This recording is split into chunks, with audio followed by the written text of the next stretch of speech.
Face front, true believers. This is Modular Media's No Prize Podcast, a podcast where we talk Marvel movies, comics, merchandise, and more. I am your host, Chris, a Boingo writer Gaston, and with me, as always, in this endeavor, representing the distinguished competition is the man who not only opened the entire Tri-Sentinel wave this week, but also got in all the figures he wanted from the Ursa Major wave off of Hasbro Pulse this week, the Vacuuminator. Bang O Rang, and we were gonna have a third with us, but it became too late due to circumstances outside of our control. Cool. It was out of our control. Yeah. Really, you want me to fucking do a podcast from St. Augustine? Oh, I'm good. That would be interesting, though. We should try that sometime. St. Augustine modular components special coming 2020. Fuck your ass. 2020X. You are. It is the year 2000X. X. What is it? X. What year is that? X. Okay, so how can we know what X? Are we in Mega Man? Yes, we're in Mega Man. Mega Man. If only Marvel had had the foresight to call it 20XX. I don't know. 2099 just has like a ring to it. Yeah, it's really snappy, it's really good, but eventually it'll be dated. Oh, it's already fucking dated. It was dated 5 years after it started. What the fuck are you talking about, bro? Things, stuff. Yeah. But, no, I think we should just start getting onto it, getting into it, and start talking about the things that happen in the week and all the things that comics. Okay. So, episode 5 of What If? With the very basic, very simple premise, zombies. Ugh.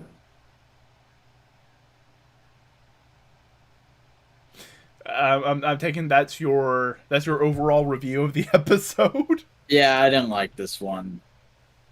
It's fine. It's fine. The best part was the frickin' back issues cameo. I need to go back. See that? No, I need to go back and through it and see. Sal retweeted. Somebody took screen caps. The zombie that punches through Hope's visor looks like him. Oh, that's cool. You know what? There's some zombies that were in the crowds. I just go like, that's too distinct not to be a person. Here, let me. Can you see the Discord chat, or is that still a problem for you? Not on my computer, but since right now I'm not fucking using my phone for my camera, I can look on my phone. Yeah, there you go. Oh yeah, I can see that. Hold on. Yo, if the middle Sal, it's Tiffany and Ben with him. I don't want to say that's Ben. I think that's Ethan. It looks more like an Ethan. Yeah, that is more Ethan. Holy shit! It's back issues. Nice, sweet, that's cool. Yeah. But no, other than that, this episode was pretty abysmal. It was just standard ass zombie movie stuff, and I don't care about that. You know, I don't like horror. Yeah, but this isn't a horror. It's a horror comedy. Kinda, but like the comedy just made it more grating in my opinion. Marvel movie comedy does not go with horror at all, in my opinion. Marvel movie comedy is the same comedy from Evil Dead. I've never seen Evil Dead. Like, it's just standard quotes and quips and quotes. Well, there you go. It's quips. It's just, I don't know. It I don't know. worked All I for know me. was Futurama Scott Lang was fucking annoying. That's fucking hilarious. With the cape? Come on. The cape was a nice touch, but like the whole I deal with trauma by making jokes. It's like okay, yeah, fine, sure. You also got to realize this is a parody, not just of zombies, but of Marvel. The characters This are didn't gonna be feel like a, flanderized. this didn't feel like a parody at all to me. It just felt like a standard zombie story. Have you ever watched an actual zombie movie? I watched like a few. I've read a couple zombie books. Because this was like Shaun of the Dead level of like, oh, we're joking about zombies. Oh, I don't like Shaun of the Dead. I've watched Then you that have movie. no soul. Yeah, well, there you go. Shaun of the Dead's fucking great. So's Hot Fuzz. I don't So the know. whole Cornetto trilogy is fucking No, no, fantastic. Hot Fuzz kicks ass. Shaun of the Dead just isn't for me. It's the same fucking movie. It's like an entirely different premise. What the fuck are you talking It's the about? same. You have a semi-serious guy and a jokey dude going through a genre flick. It's the same movie. All three of them are the Hey, same movie. that's a formula. That's not a premise. That's the premise. That's why they're called the trilogy.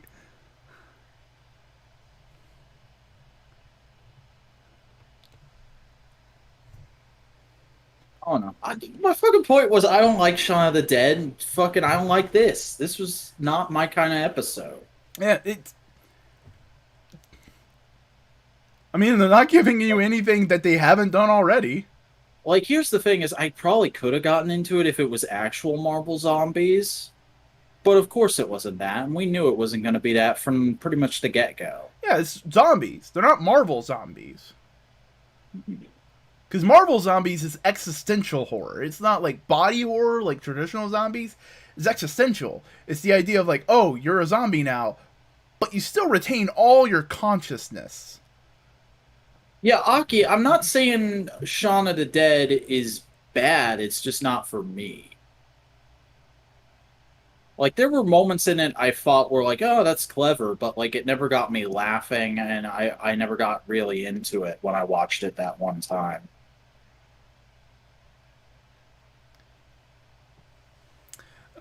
I don't know. I I thought this episode did exactly what this episode wanted to do. I can agree with that. Yeah. You know, like this was, oh, we just want to play with the fucking toys. We want to do weird dumb shit. We want to play with old hokey sci-fi horror tropes, and we want to do it with Marvel characters. I also just hated how bleak the ending was because like the O. Henry endings are kind of a staple of this series, but this one was like a few steps too far in my opinion. Dude, that's what if. That's how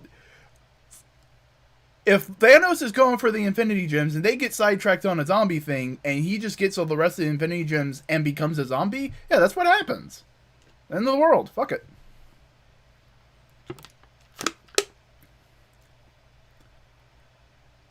Here's the thing. Next episode, we're gonna have a brand new premise. It's fine to let this one end in tragedy. Yeah. I like. I'm. I'm not like, oh, the show is over. I won't watch any more now. Like, honestly, this is just a really bad episode in my opinion because it's not to my tastes at all, and I thought it wasn't executed as well as it could have been. But at the end of the day, what if keeps going, and I'm interested to see what they do next week because like we've had good episodes. I was praising the shit out of last week's episode. Um, it's just overall, I think so far, What If is probably the most mid Marvel MCU thing we've gotten so far. 'Cause it's not bad, it's not good, it's just right in the fucking middle. It's such a mixed bag. I mean, that's what if. That's just that's how what if has always been. Okay, yeah. I, I'm not arguing with you there. That's just my judgment of this fucking show. yeah, it's just insane. It's like that was my expectation. It was gonna be good, some bad, just goofy, play with the toys.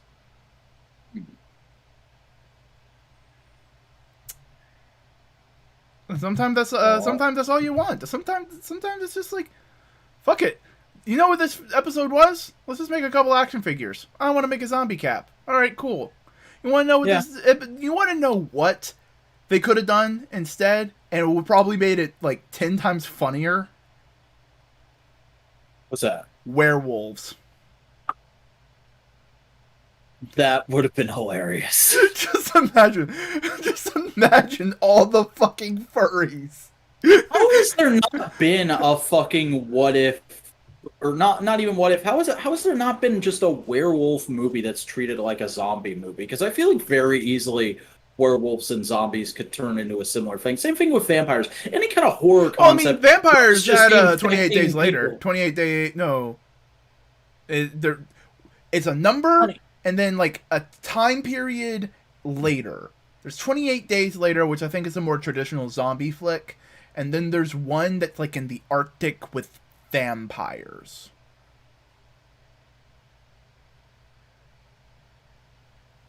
God, It's possible I was expecting Elseworlds, Aki. I don't know. I don't know what I was expecting. I was expecting a show. I don't know. That's the big weird thing. It's just like how different people create. What if is play with the toys? Elseworlds is tell a story with the toys. Hmm. And I mean, at the end of the day, like you said, this got us a zombie Captain America action figure officially in Marvel Legends, which, as I said back when it was revealed, that was one of the most popular customs of the Toy Biz Marvel Legends era. Like, so many people were making those and showing them off at shows that now that we have an official one, and by all accounts it's a pretty good figure, that's just like I don't have interest in owning that figure, but that's a cool milestone in like the toy community, I feel. Yeah, it's dope. It's cool. I don't know. I've also just been seeing some people go on about like, oh man, the jokes deflated all the tension, and it's just like, y'all are cowards. Y'all are fucking like, oh, it's ruining the tension. Fucking get into the story more. I mean, that's how Marvel tends to operate. That's how And Marvel has always operated. Every character jokes. Every character quips. Think of that badass character you love from Marvel: Wolverine, the Punisher, Ghost Rider. Yeah, they're fucking jokesters.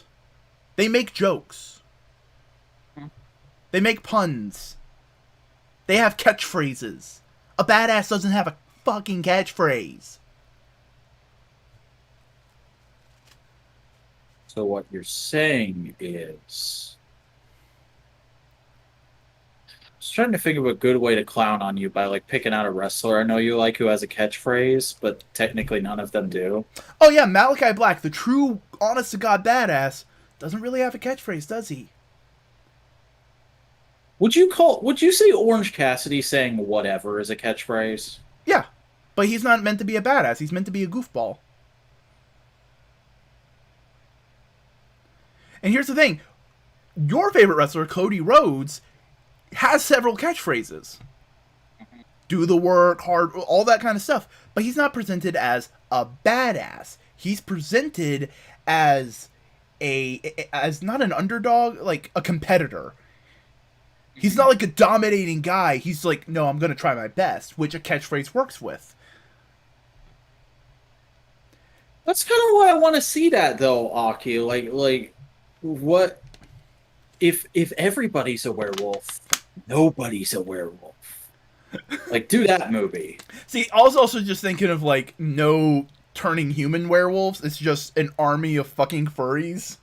Well, at that point, it's just Zootopia. So at that point, it's a fucking furry con, and then they're climbing all over you, just going glomp. I feel like you know more about furries than you've let on. Buddy, in high school, I was a weirdo, and the only other people who would talk to weirdos were other weirdos. So when you call the best friends the high school rejects table, you're speaking from experience there. Bud. But you know what we did? We would go get our lunch, go back to a classroom, eat our lunch away from everybody else and just fuck with our guitars. Huh. Yeah, that sounds about right. Yeah, we were the we were. We, and it's not like, oh, we were picked on or like we were made to feel like we had to do that. No, we just did that because we didn't want to fucking deal with people. Hmm. You know? Yeah. But overall, I thought, I wouldn't say this episode was great. This is 7 out of 10. It's 6 out of 10. 6 or 7 out of 10, around that area. It's fine. It's a passing grade. It gave me a couple scenes that I wanted. It's like, oh, Zombie Cap versus Bucky? Hell yeah. Oh, Vision being a logical asshole? Fuck yeah, I can dig that. I can dig Vision being a mad scientist. Hell yeah. I mean, it's Tom King right there. Oh yeah, no, it's Tom King, but it's also a neat version of WandaVision, which we just had. Like, it's a cool, like, parallel of, like, oh, either way, they both destroy the world to keep the one they love. Like, oh man, that's kind of a neat, sweet tragedy behind them, you know? Yeah. Okoye just wanting to find T'Challa, and then T'Challa going like, no, that's neat. Oh, bro, I did ask forgot Okoye was in this episode until this now.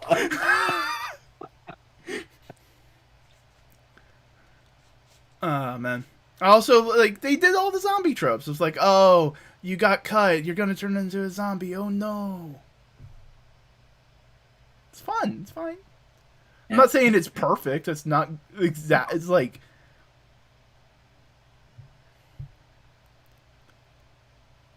I don't know. Have we had any word what the next episode's going to be? No. Okay.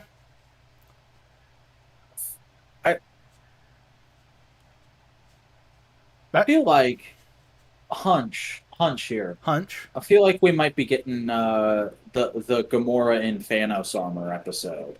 Okay. Fair enough.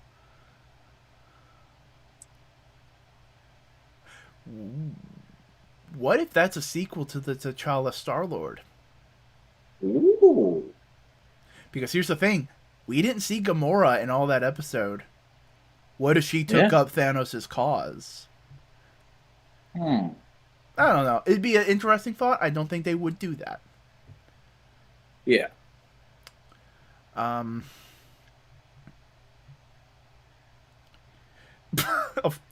Aki, are you talking about the fucking furry world? I would live in a world like that. What's it mean? What's it mean? What's it beans? Oh man. Beans? Now I'm just thinking about Even Stevens.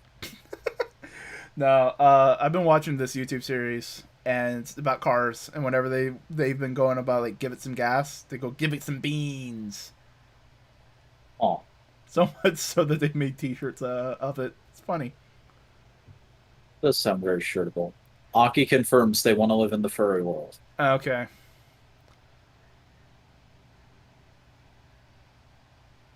You know what I just thought? What did you thought? If you have a furry con in Florida, it'd have to be in winter. Because that's the only time it'd be cool enough where you wouldn't sweat your balls off. Maybe that's what they want. Maybe there's some furries that are into that shit. I'm not saying they're not into it. I'm just saying, like, logistically, it'd be more feasible to have one in winter. We'll have to do some research on that. Are we just gonna tell Buster to do it for us? Is there don't do it. furry con happening in Florida this summer?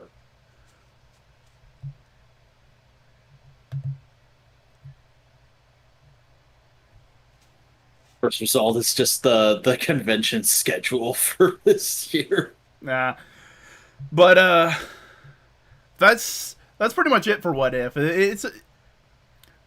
Fact didn't like it. I don't know what Buster's opinions was. I think they said on their Discord server that it was mid. It wasn't. They didn't dig it as much as I did. It was fun. Yeah. It's toys. It's toys in a toy box. But Old there. word for one who doesn't have many toys in their toy box, comparatively speaking. Yeah. Well, we did get some new announcements of some things that you kind of need to talk about. Yeah, it's news time, boys and The girls. toy is the third one, just because it felt more feasible for the presentation. Just Okay. FYI. Okay. So we're getting Spider-Man 2. Spider-Man 2. I love that movie. Doc Ock's my favorite. Oh no, that's Spider-Man 1. What?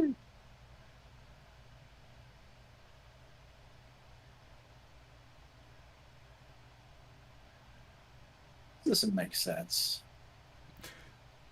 The Insomniac is making a new Spider-Man game that's not just like an expansion like Miles Morales. It's a brand new, fully featured game called Spider-Man 2.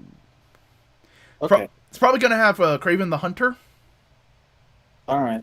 and Venom. Sick. It's also probably going to...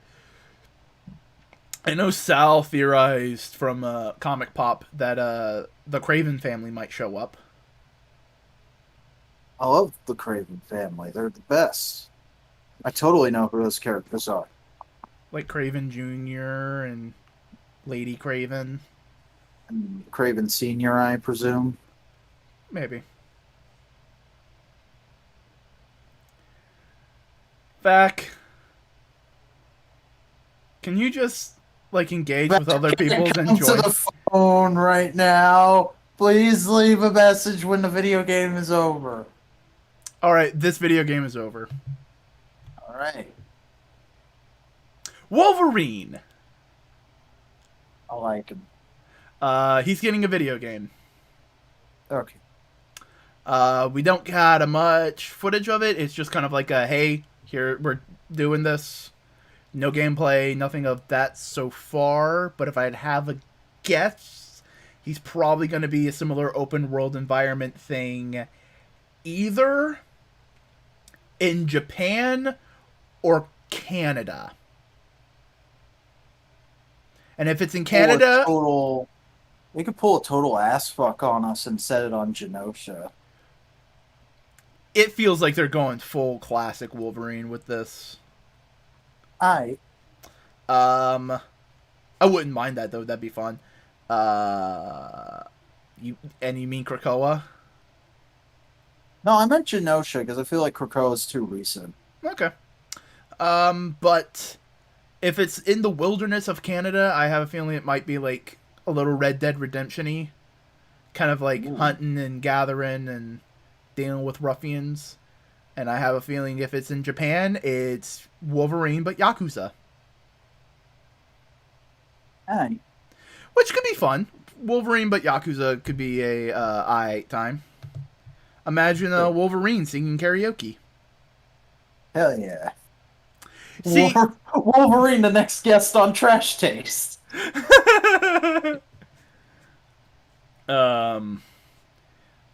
Spider-Man. Oh God, Jesus! You okay there, bud?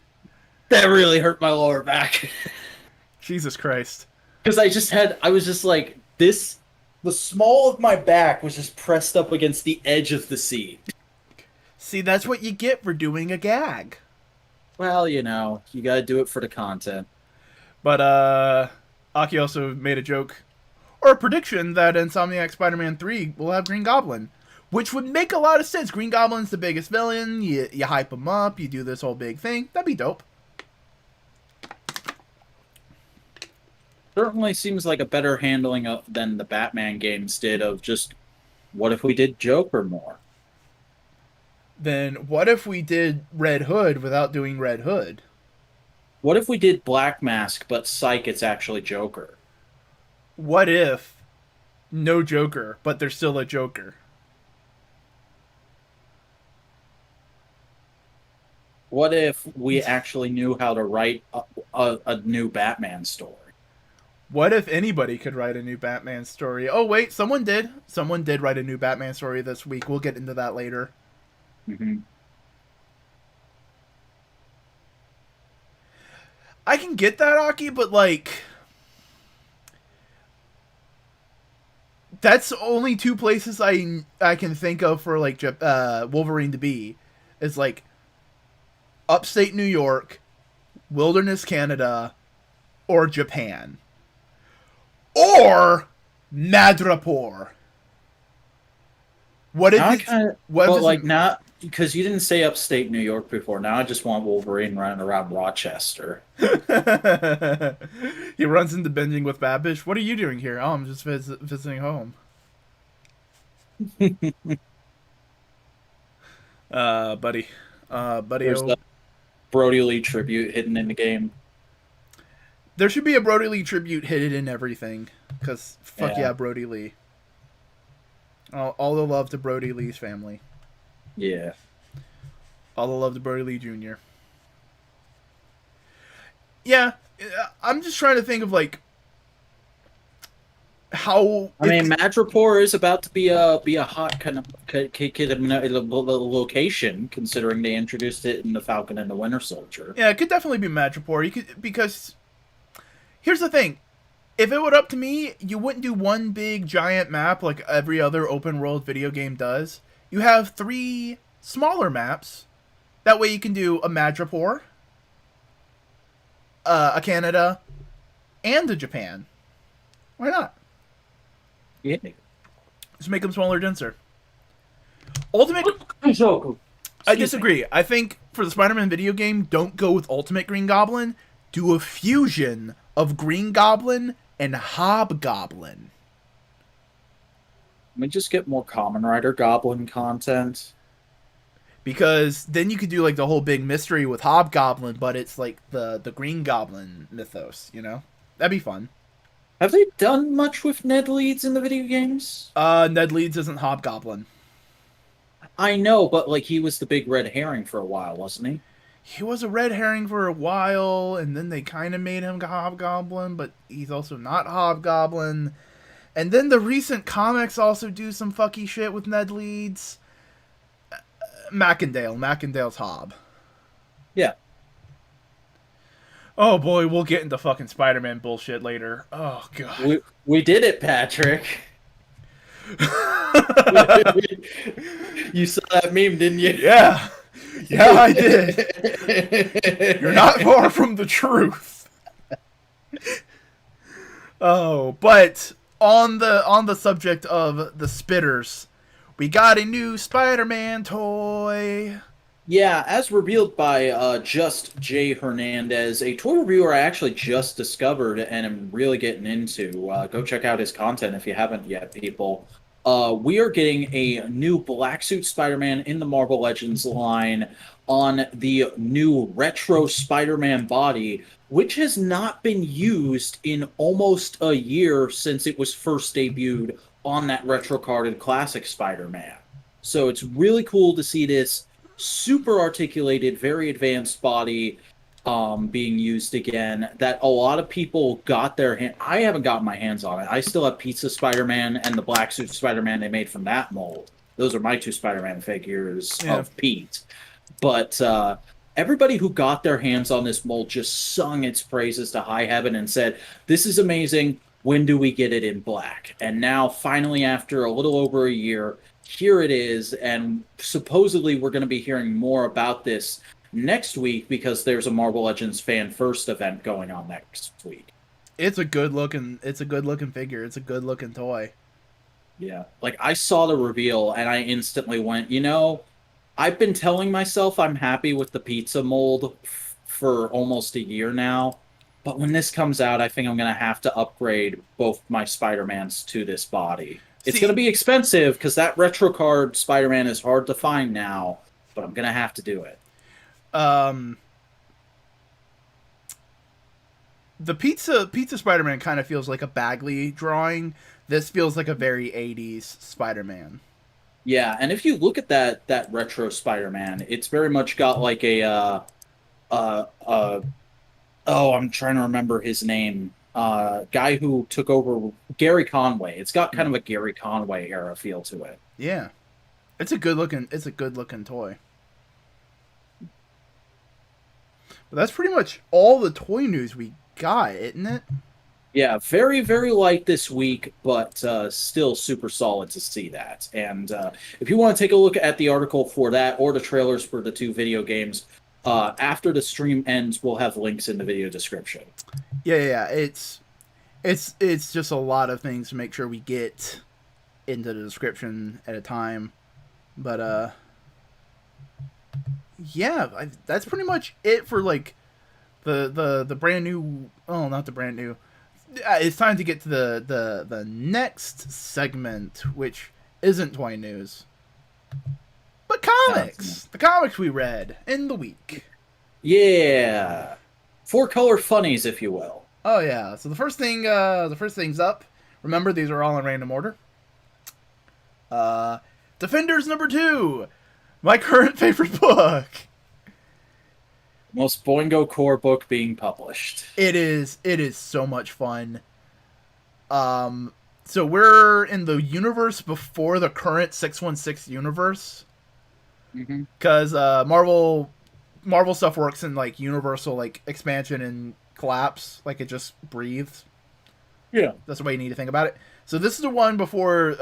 This is the universe before the Big Bang, and we're witnessing like that version, that universe's version of Galactus.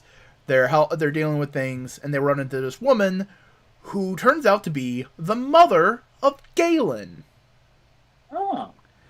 And she's kind of like a superhero of this universe. Like, they don't have superheroes, but like Doctor Strange describes it as each universe kind of fluctuates between the powers of magic and science, and in this universe, science has a very strong hold of the world. Okay. So, this is all science-y. It's like, whew. So, she's like a super, super fucking scientist. He's like Reed Richards on crack. Reed Richards on crack. Also, kind of a dick like Reed Richards, because we go to her house and she shows off her baby, and the baby's it's Galen, and he's in like a crib playpen kind of thing, and she goes like, "Yeah, no, it's super smart and it can take care of all the baby's needs." And they go like, "Have you ever picked him up?" And she goes like, "No, it takes care of all the baby's needs. I'm busy. I can't like."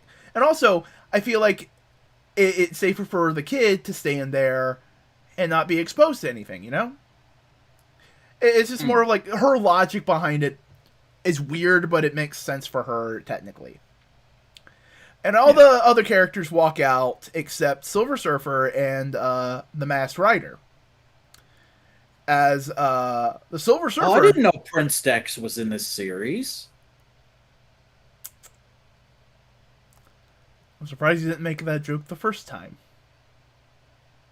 You didn't give me an opening to last month. But Silver Surfer standing above the cradle, and the rider basically goes like, "Hey, I can't let you kill him." Because Silver Surfer has like this very dour expression, and he's holding Galen, and he has like his hand, and it's glowing like this on top of the kid. And he just pulls a gun out and goes, I can't let you kill him. That's not how the universe works. He has to survive. He has to come into our universe. He has to be Galactus. And As much as we'd love to, we can't kill Hitler. Yeah. And Silver just looks behind him and goes like, "Kill him with what? Pretty lights?" As we see his glowing is just making little sparkles. And the Silver Surfer goes, "I can't kill Galactus. I know I can't, and I don't think I want to. But I hope this small kindness as a child lingers in his heart, so he's a kinder man."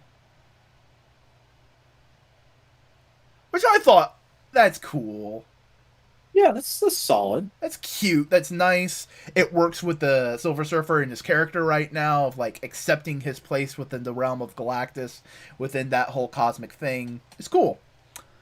Um, we're also dealing with this universe's version of Galactus, the World Eater thing. Blah blah blah. And Galen's mom, Galactus's mom, goes like, "All right, cool. We have this cube full of empathy, and we're gonna shoot it at this creature." And Doctor Strange goes like, "Oh, it's not working. Oh, I know why it's not working, because everything is more science based in this universe. That this is antithetical to it, so it's magic based." But it's not strong enough to like penetrate because magic is so chaotic and unfocused here. Push it through me so we can bounce it into the thing. And they do, and they shoo it off. And I'm trying to remember exactly what it was, but Silver Surfer has to do something. Actually, I can look real quick. Silver Surfer has to do something to finish it up and everything. Oh yeah, they fight this obscure fucking Marvel character.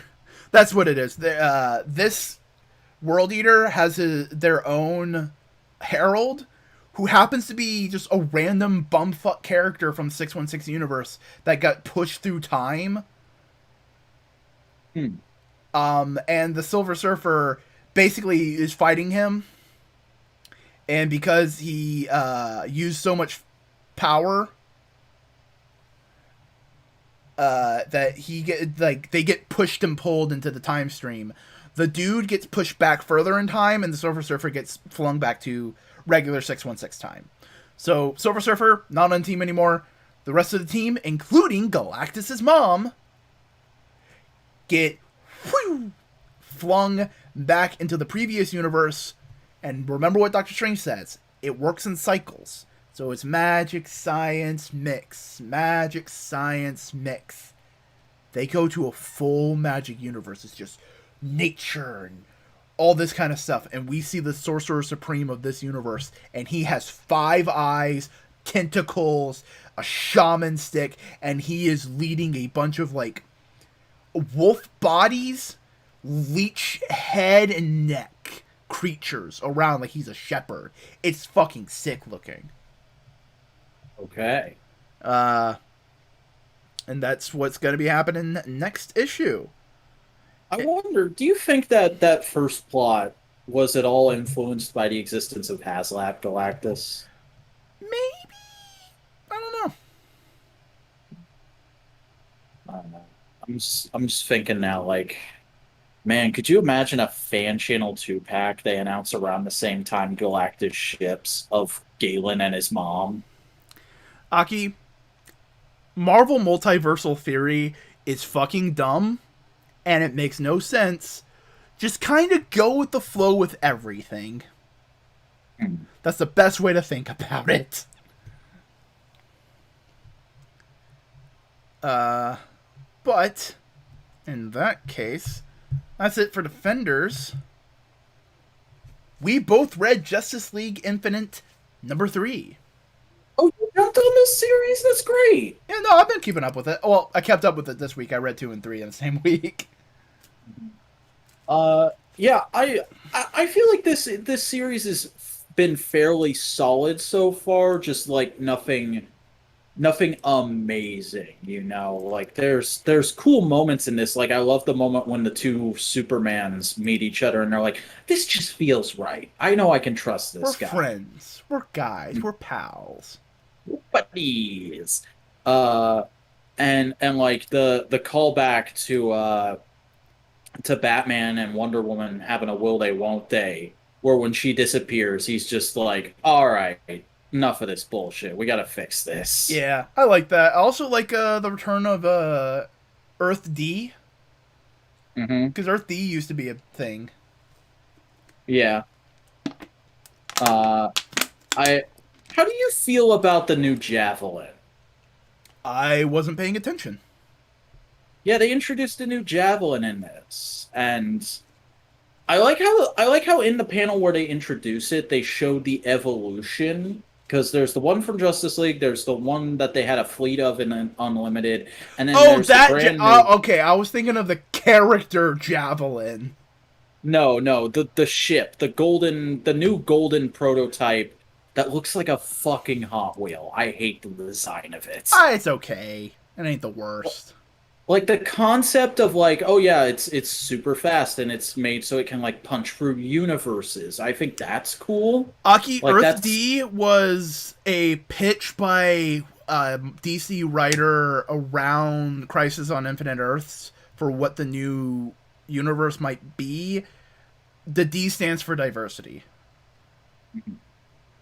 It's basically what Superman and Wonder Woman are black and they're married. Yeah. And there's some other changes, like I think the Flash is Asian. Yeah, Flash is Asian. It's just kind of like, if we were to recreate these characters from the ground up, let's try and not just make them all a bunch of white dudes. Mm-hmm. And then I do really enjoy the ending stinger because I feel like they're somewhat calling back to fucking Super Friends, especially with that next "Dark Side My Love" tagline. Yeah. No, this is solid. It's good. It's not. I wouldn't say it's a perfect continuation of the Justice League cartoon, but it's a fun continuation. Yeah, it's like, you don't need to read this after finishing Justice League, but if you want more, this series is a nice supplement. Also, I didn't know DeMatteis was writing it. Oh yeah, I thought I said that when I talked about the first issue. But it's cool. It's solid. It's good. It's nice content. Do we have anything more to say about this book? Nope. Okay. Oh, god damn it. What? No, I was reading Aki's comment. Their mind went straight to the D. Lenny face. Witchblood. This is modern day Wild West supernatural horror comedy. Good lord. So the girl on top with the blue hair is a nigh immortal witch who acts just like a millennial. And the characters on the bottom are all vampires who are terrorizing this small, out of the way town in the west. And it turns out that witch blood is very delicious to vampires. Is this written by the iZombie guy? This sounds like something he'd come up with. I don't know. I just saw it. I liked the cover. I thought it looked cool. Hot people and a fun, goofy horror stuff. Why not? So I'm going to make a guess here. This is pretty off topic, but given a certain thing we did in Buster's server earlier this week, and a comment you just made, I feel like I'm onto something here. So I have to ask.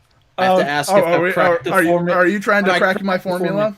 I'm trying to crack your formula a little bit here. Is blue hair one of the criteria? No. Fuck. Blue hair is an asterisk, much like your older brother thing. Mm-hmm. And I mean, like, I like cotton candy hair myself. But like that's the better way to think about it. It's like purposefully dyed, unnatural hair. Yeah. Like, I don't know about you, but I like pink hair best if we're going down that route. Honestly, two-tone. Two-tone always, like, it because it's, like, purposefully designed. There's an intention behind it other than just, like, the full thing. But it's not overly complex. So you like what Malin's got going on right now? I can't. I'm not thinking of her head in my head right now. It's like yellow highlights under pink. That I can, or like Ruby Soho. Ruby Soho also kind of gets that vibe. Mm-hmm. It's purposefully two colors. Or first appearance, Jamie Hayter. Yeah. But no, this was it was fun. This was a neat little cutesy horror thing. I'm gonna read the rest of it because there's like 5 issues out right now, to see what it's like. It's just 5 issues. Why not?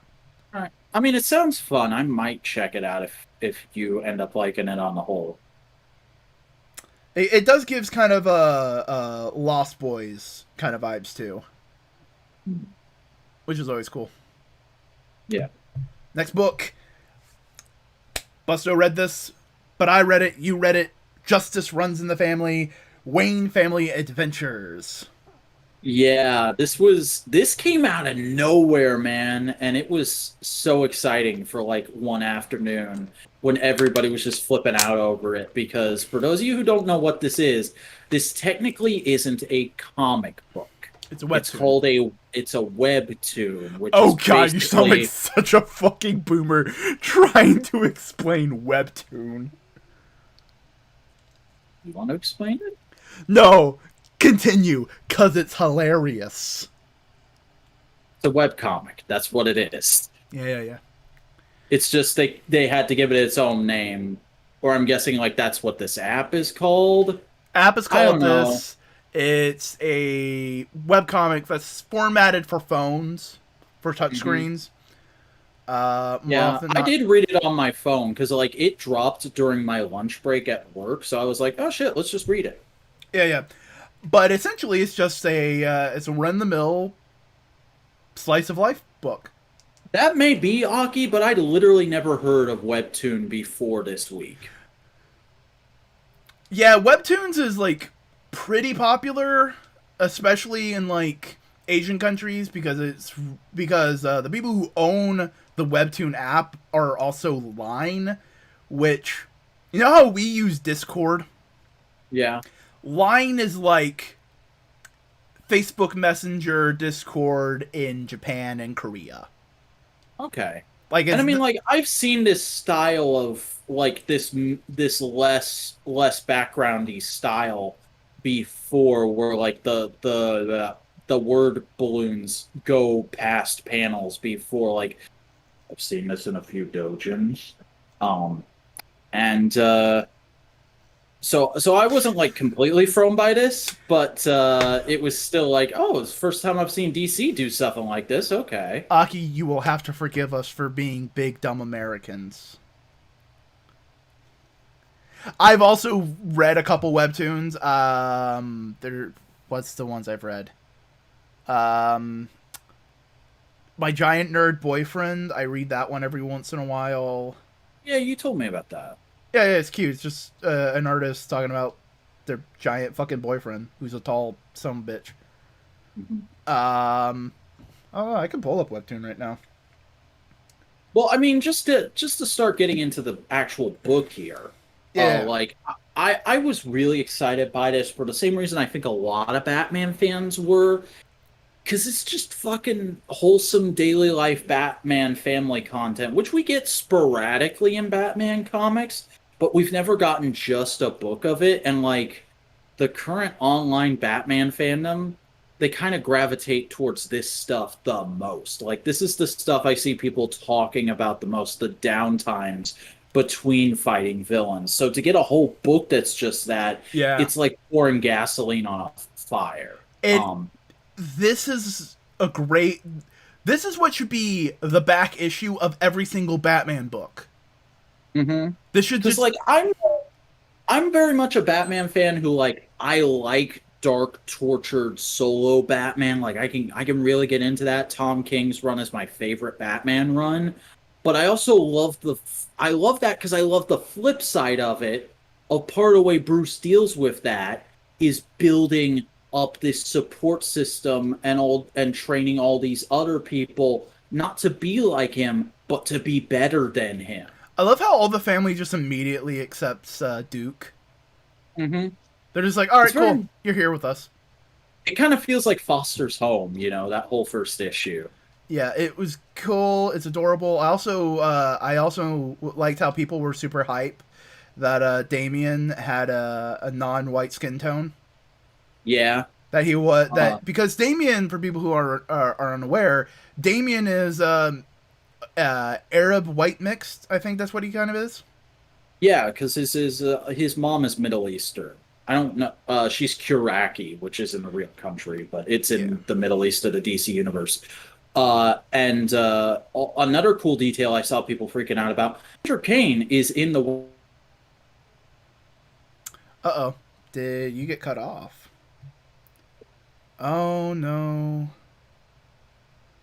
Did I? No, Hello? my internet just pooped out for a second. It's coming back. We're good. Oh, okay, okay. We're good. We're Uh, good. I was wondering what was going on. It just like dropped for a second. So we missed your last little bit. We probably missed a second or okay. two. I follow a bunch of Cassandra Cain stands, and they were freaking out over her being in the Wayne family tree. Oh yeah. I also like how they were like, "Oh, we need to update the family portrait." Hmm. That's cute. That's adorable. It's Bruce Wayne bringing uh yeah, Aki. But Cassandra Cain Chinese or Japanese? Her mom is Lady Shiba. I'm trying to remember what Lady Shiba is because her dad's a white guy. Okay. But I'm just looking at the cover of this real quick. Also, Dick Grayson has a darker skin tone because people always forget Dick Grayson's Romani. Yeah, Like, that's the thing people that gets overlooked with a lot of things. It's just like, just because you're European and can pass for white doesn't mean you're necessarily like part of like the welcomed in group of white people, you know?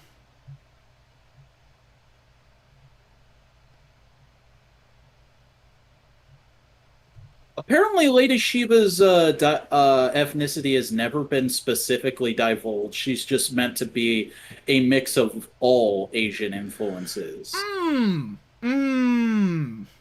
Yeah. Mmm. Okay. There's some. That's like going like, yo, this dude, he's African. Where? He's just African. Yeah.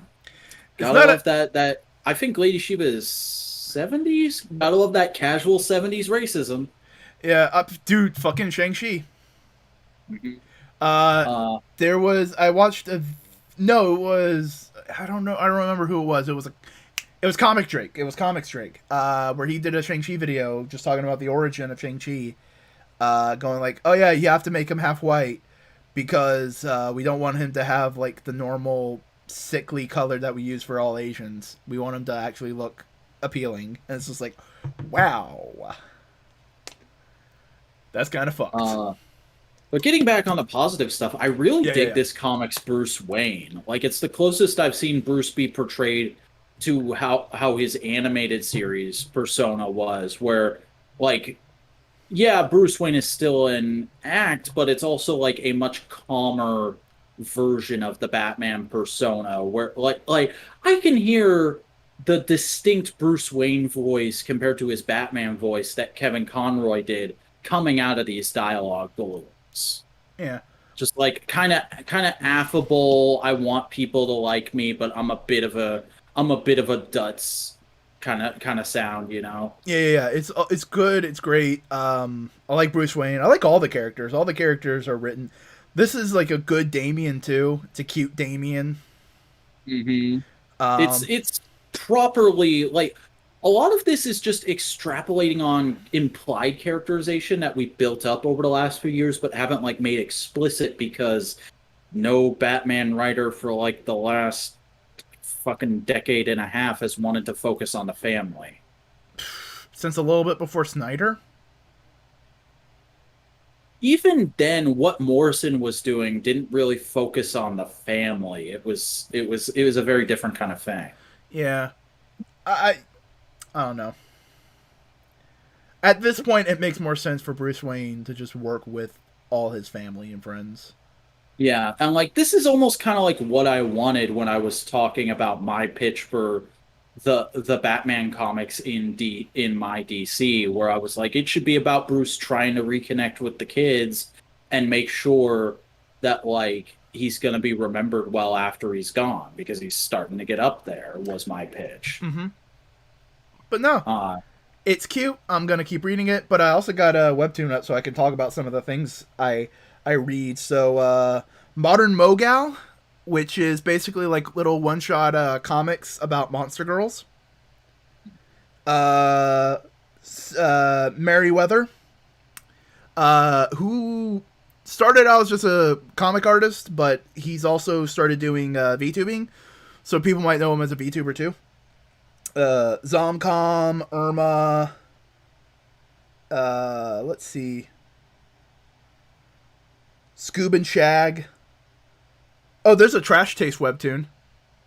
Is there? Yeah. Oh, this one's fucking hilarious. It's called Debuffed. The premise is this dude gets sent to like a fantasy isekai world, but instead of getting a harem of girls, he gets a harem of big buff men. It's just like he runs into big buff men. Yeah, Aki, like, that's another thing I really like about this is everybody just has their proper identities. Like, I'm not a huge fan of Cass as Orphan. I prefer Black Bat. But, like, everybody's got their own distinct thing. It's not the fucking... We're not arguing over who is Robin anymore. Yeah. Because that's been a whole thing with Tim Drake for years now. Ultimate gay fantasy. It's a fun book. It's a fun little comic read. I got legitimately I got it suggested on a Discord server for a VTuber. That due to the characterization of the VTuber, he just has a lot of fucking gay men who love big beefy dudes. So whenever I talk in the Discord, I feel like the straight friend at a gay bar just hanging out and being supportive. Is like, hell yeah. Fucking enjoy your meat, guys. I also just love the third issue, because, like, it's probably the best Oracle content we've gotten in a long time. Yeah. It's just 4 panels, but I love the interaction between Oracle and Damien. Yeah. It's such a good, like...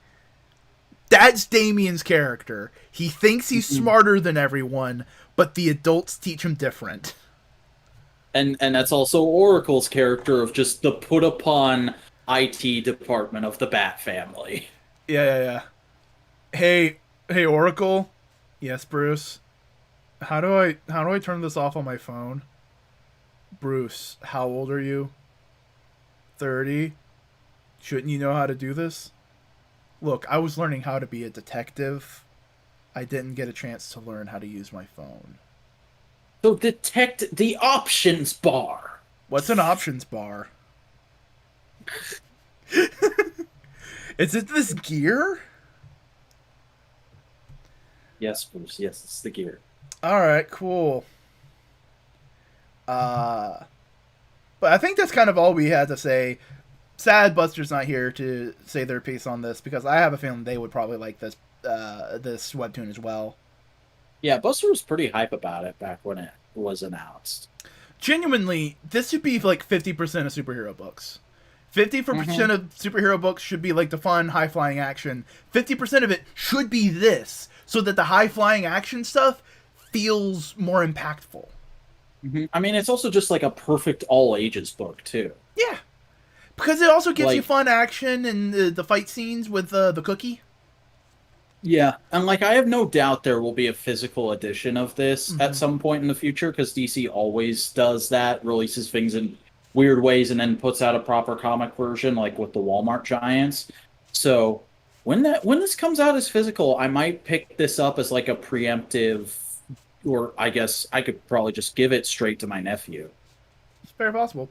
But no, this is every superhero book should have something like this. Because this is fun. Also, Jason Todd tackling a child. It's fucking great. But the next book. Let's talk about the next book. There it is. I read Excalibur. Doom. Doom. Doom. Doom. Doom. Doom. This is really, honestly, kind of a one and done short story. Doom is Doom is trying to get to Otherworld because he hears that Morgan Le Fay has died, and he wants to get some mementos from his former lover. And it's like, okay, why not? So Doom and a cadre of Doombots goes to Excalibur's headquarters and goes like, "Hello, I know you have a portal to Otherworld. I need to use it." And they go like, "Oh, no, you don't. You got to be a mutant to use it." And Doom goes like, "Oh, no, I have a key." And he unveils this blanket, and it's a mutant baby. And they all go like, "What the fuck? Did you kidnap a baby?" And Doom goes like, "No, this baby was abandoned. It's Latverian." And it's like, "No, that baby's a mutant. It needs to come to Krakoa. People will take care of it here." And Doom goes like, "No, he's Latverian. Fuck you." Until eventually they just go like, "Doom, we can't let you do that, but we will gladly take you to Otherworld. You just gotta work with us here." And Doom goes like, "All right, fine. Have it your way. Let's go to Otherworld." And so Excalibur and Doom go on a little adventure in Otherworld, just dealing with the new way everything's working there. And like everybody in Excalibur is basically telling Doom, it doesn't work like that anymore. Avalon has fallen. It's not an important thing anymore. Like, it's a tiny specter on the political spectrum. There's so many other countries. What? There's other countries now? Yes. Where are we? Oh, we're in the bazaar.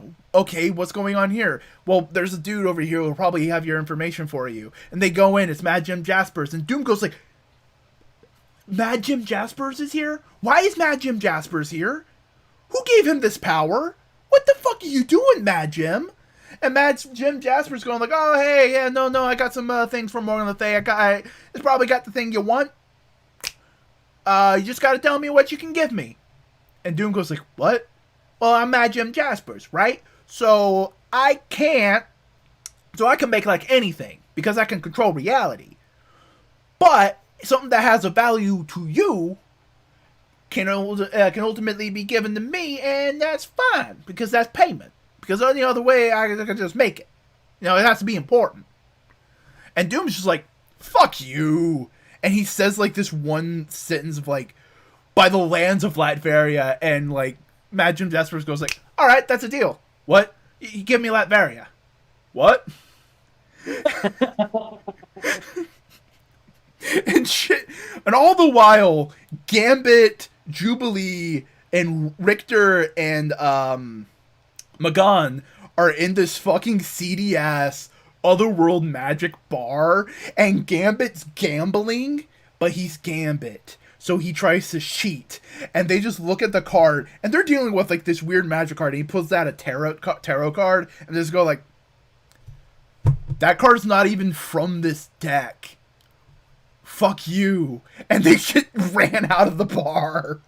My God. And eventually, like, something crashes in the Mad Jim Jasper's office, and he just goes like, "Fuck it, whatever. Have the thing. Get out of here." And he goes like, "It's gonna take me hours to rebuild this. Fuck." And eventually they get out, and Doom opens the chest, and it's what he was looking for, which was Morgan Le Fay's castle, because it's magic and it shrank. Like Candor. Yeah. So Doom writes a letter to Betsy, the new Captain England, and basically goes like, "Hey, Joe, thank you for bringing me to Otherworld. I greatly appreciate it. I appreciate you escorting me and teaching me all the new things in the Otherworld. Hey, I got what I wanted. There was some things in here that I didn't really need, specifically scrying, specifically some scrying material. You can use it to solve the mystery that we ran into in there, because all of them were being targeted and attacked as being friends of Mordred, who's the son of Arthur, an Arthurian legend. Yeah. And they were going like, "What the fuck are you talking about?" They just go like, "Friend of Mordred, fuck you, bang, bang, bang." And like that's what destroyed the office. So they go like, "All right, cool. We can use this like magic stuff to figure out what's all of this is about." And they look into it and they go like, what if the reason Mordred was considered evil wasn't because he did anything bad, but because he was a mutant? And Friends of Mordred is just their way of saying mutant. So, like, it does have implications for the rest of Excalibur of what they can go on forward. But overall, it's just like a quick one and done, fun Doom and Excalibur story. Pretty sick. Yeah, it's good. It's good. I haven't looked at chat, see if we've gotten any new messages that needs to be responded to.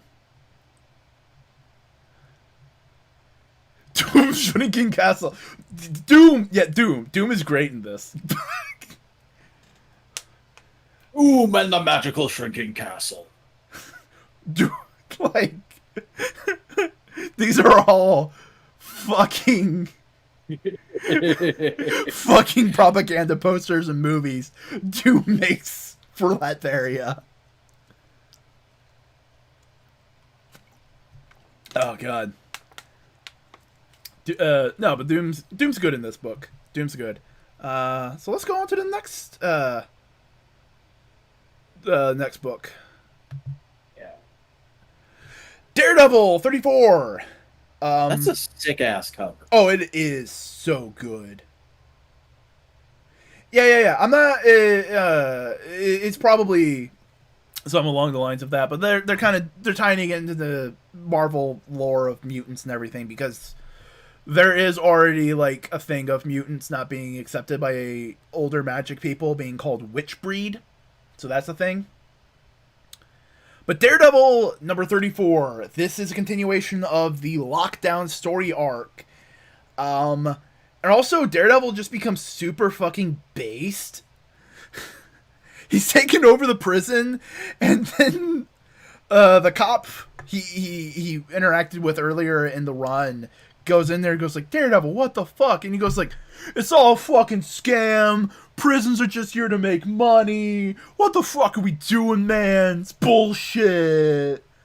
It's great. I love it. I love this fucking weird, disillusioned Daredevil. But basically he informs of like, oh yeah, no, I was working with the FBI to uncover this kind of stuff. They were running experiments on prisoners to make them angrier, so when they got out of prison, they would be more violent and get put back in prison for profit. And you know, it makes sense if you're using for-profit prisons and Marvel comic booky stuff.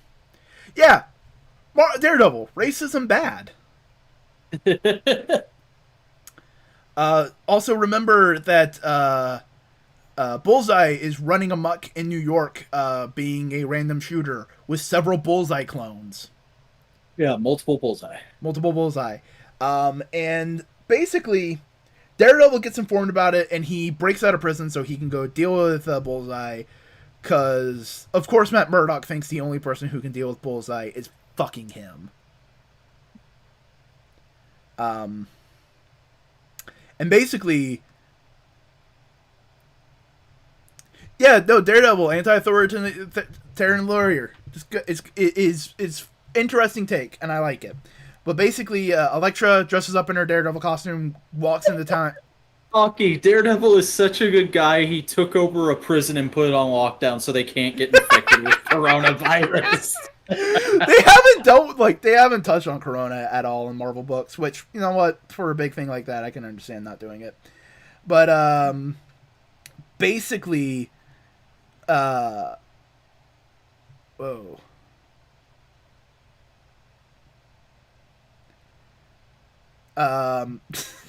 Chicken. Goddamn, trash taste references. Fuck.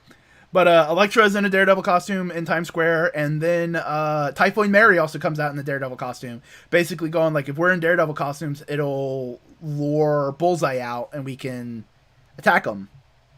Yeah. And the issue ends with them about to start fighting Bullseye, and then the next issue is we got a cover of Bullseye and Elektra fighting it out. Also, something we haven't really mentioned about any of the Marvel books yet is that there's been a backup in every, like, on most of the Marvel books this week, of memorial for 9/11. Oh, I hadn't realized that. Yeah, That's yeah, nice.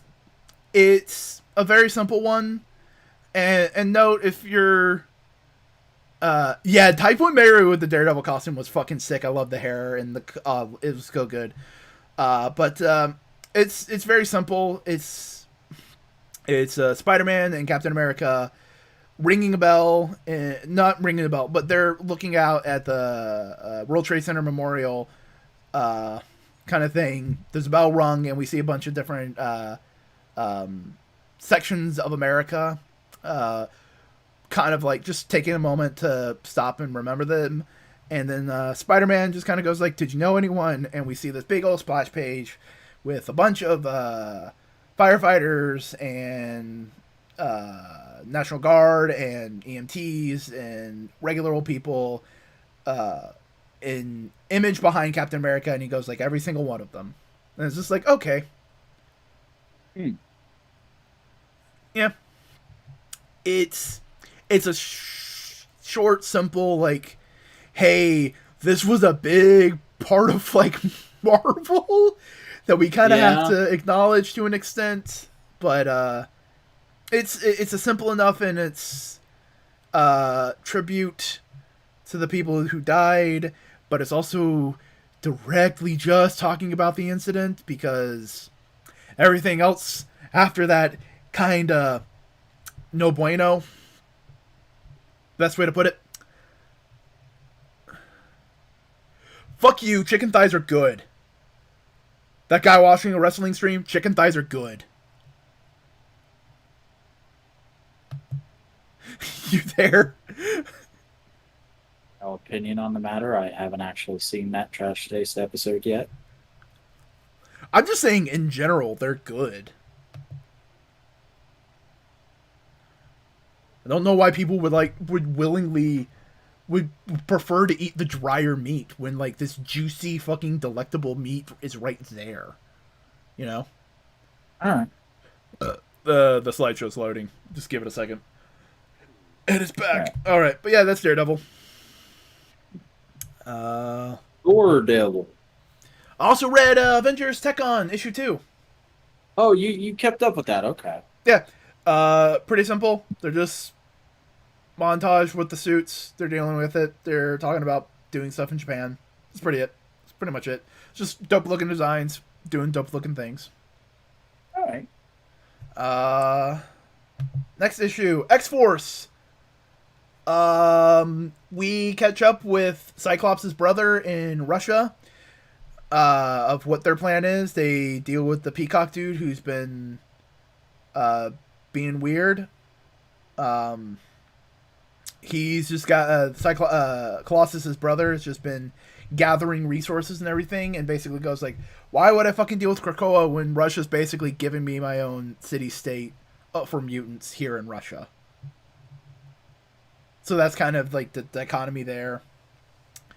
All the while, we also had a really cool page with Beast, a little bit with Beast, where he kind of explains his character as it is right now, because he's been a dick for a long while. And he basically goes like, "The world's gonna need a bastard. I'd much rather it be me." I was misspeaking. It's not Cyclops. It's Colossus. It's Colossus's brother. Oh, okay. It's the brother to Colossus and Magic. He has like a pocket dimension power. But Beast basically goes like, "The world's gonna need a bastard. I'd much rather it be me than someone else. You know, I want to do this for my friends."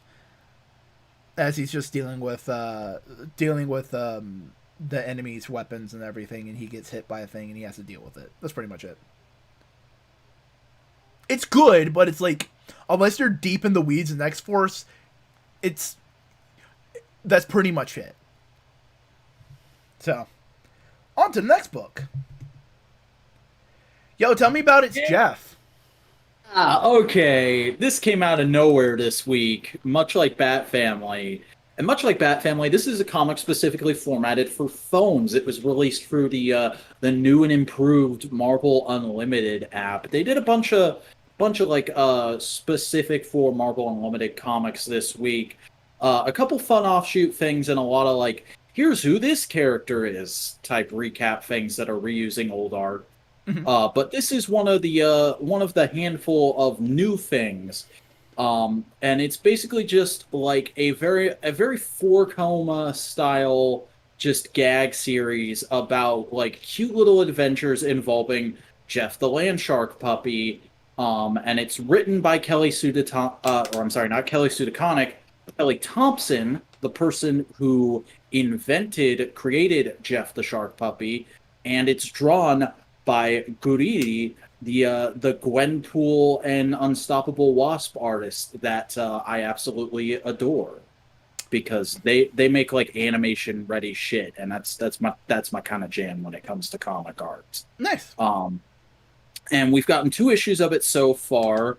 The first issue is basically just like a cute little scenario of pretty much everybody in the Marvel universe that Guriri has already drawn having a pool party, and it's really cute because everybody's swimsuit is like sort of based off of their their superhero costume.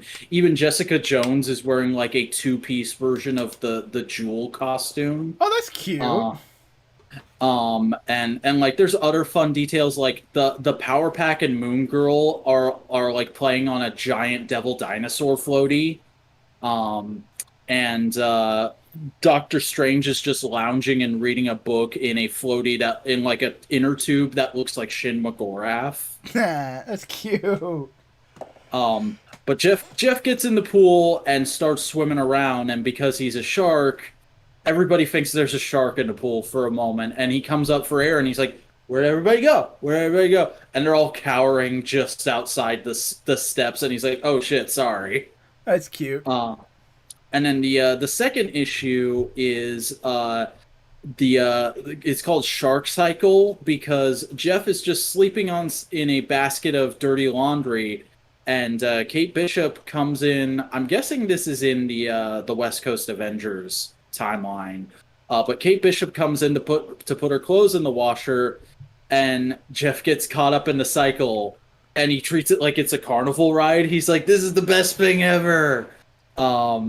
And then Kate comes back in and notices, and she's like, "Oh God, oh shit!" As she lets him out. Oh, and it's like, "Oh, thank God he didn't die." And he's just like, "That was great. Let's do that again." And that's the gag. Aki, Shark Cycle sounds like a Power Rangers bike. Shark Cycle is a Power Rangers bike. That's in MMPR season 3. Oh, it is? Yeah. Fuck. That sounds cute. Sounds like a cute book. It's great. Yeah. Tell me about Last Flight Out. Okay, this is a new indie book from a team I've never heard of before, but I found the cover striking, so I went and started reading it. And it's a really cool sci-fi premise because it opens with like sort of this montagey backstory of this very distracted Reed Richards-esque character who misses the birth of his child because he's working on something, and then basically ignores the fact that his wife dies in a car crash with their very young child in the car as well, and is just like, well, it like clearly emotionally affects him because there's like a page of just panels of him looking completely detached from everything around him at the funeral and then back at home and kind of like just going like, let's get her like 4 or 5 nannies because I can't raise my daughter. And then we get a few panels of like showing situations where the daughter wants to interact with the father when she's still pretty young, like pre-middle school age, I'd say. And the dad being like, I can see it through the camera out front of the lab. I don't need you to come in. I'm very busy right now, kind of a thing. And then we flash forward. The main plot of this takes place on December 30th, 2055, Exodus T minus 24 hours. And we find out the thing that this guy's been working on is free massive carrier ships to basically shepherd the human race kind of Wall-E style, because the planet is fucked and we're just going to get as many people out of here as we can. And there's even a moment where they're talking about there's like there's 10 years left until the world is completely uninhabitable and we all have to get out of here. And like there's actually some cool almost kind of Hickman X-Men style info dump panels of like a Twitter timeline but not a Twitter timeline of people talking about it in sort of the same way. There's people going like, look, clearly scientific evidence is here to support this, and then people going, oh, it's totally a hoax, it's totally bullshit, in like coronavirus style. Mm-hmm. Like I think they even reference coronavirus in one of the tweets, and global warming in general. And there's also a page that's just straight up like a government document release. But the plot eventually develops to the when it hits the guy who's been making the ships, how close they are to launch, and that he is supposed to be on the last ship. He's like, shit, I gotta go get my daughter. And we're in the middle of the Atlantic Ocean, and she's all the way in Chicago. And I haven't talked to her in years. And so he takes a contingent of soldiers to in like a futuristic helicopter to go and rescue her, and basically goes, look, my two assistants, they can handle the launch. It'll be totally fine, Madam Secretary, because there's like a I forget what exactly they call her, but Tevet Noah the Third. She is the Secretary of the United Nations, and the United Nations is in charge of this whole project. And she's like a middle aged Middle Eastern looking woman. And she's like the de facto world leader is the way they kind of present it in this. And they go in this futuristic helicopter to just simple, quick in and out, get the daughter from Chicago, and of course, because we have to have a story, it all goes wrong. The ship starts coming apart because pollution levels, once you start getting over to the United States, are too high for the ship to fly through, and so the ship like comes apart. One of the engines blows up, and they end up crash landing and having to regroup. And the sort of commanding officer guy sends distracted dad to go off and look for other survivors of the crash. Well, he goes in and basically talks to the only person inside who survived the crash besides them, and says like, look, you're injured, it's really bad, you're not going to make it either way, but if you stay alive, you're going to slow us down, and we need to get this guy back to the ship in 24 hours. Can I kill you?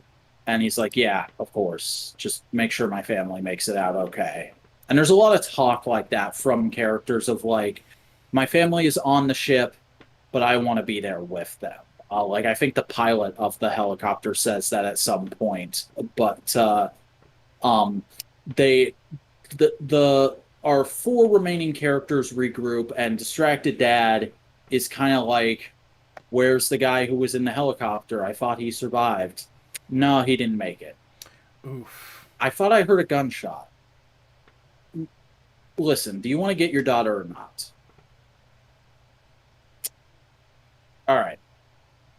And it ends with them like sort of reluctantly trekking into the wilderness, and not even really being sure they are, with Exodus T minus 20 hours. And this is issue 1 in a 6-issue miniseries. That like a lot of comics that are coming out right now, feels very much like it's meant to potentially be a streaming series at some point. But I'm digging it in its own right. You know, that's fair. It sounds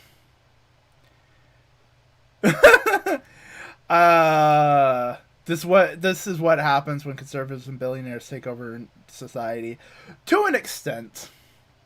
Mm-hmm. To an extent.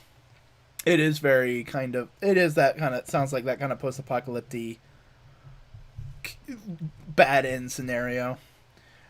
Mm-hmm.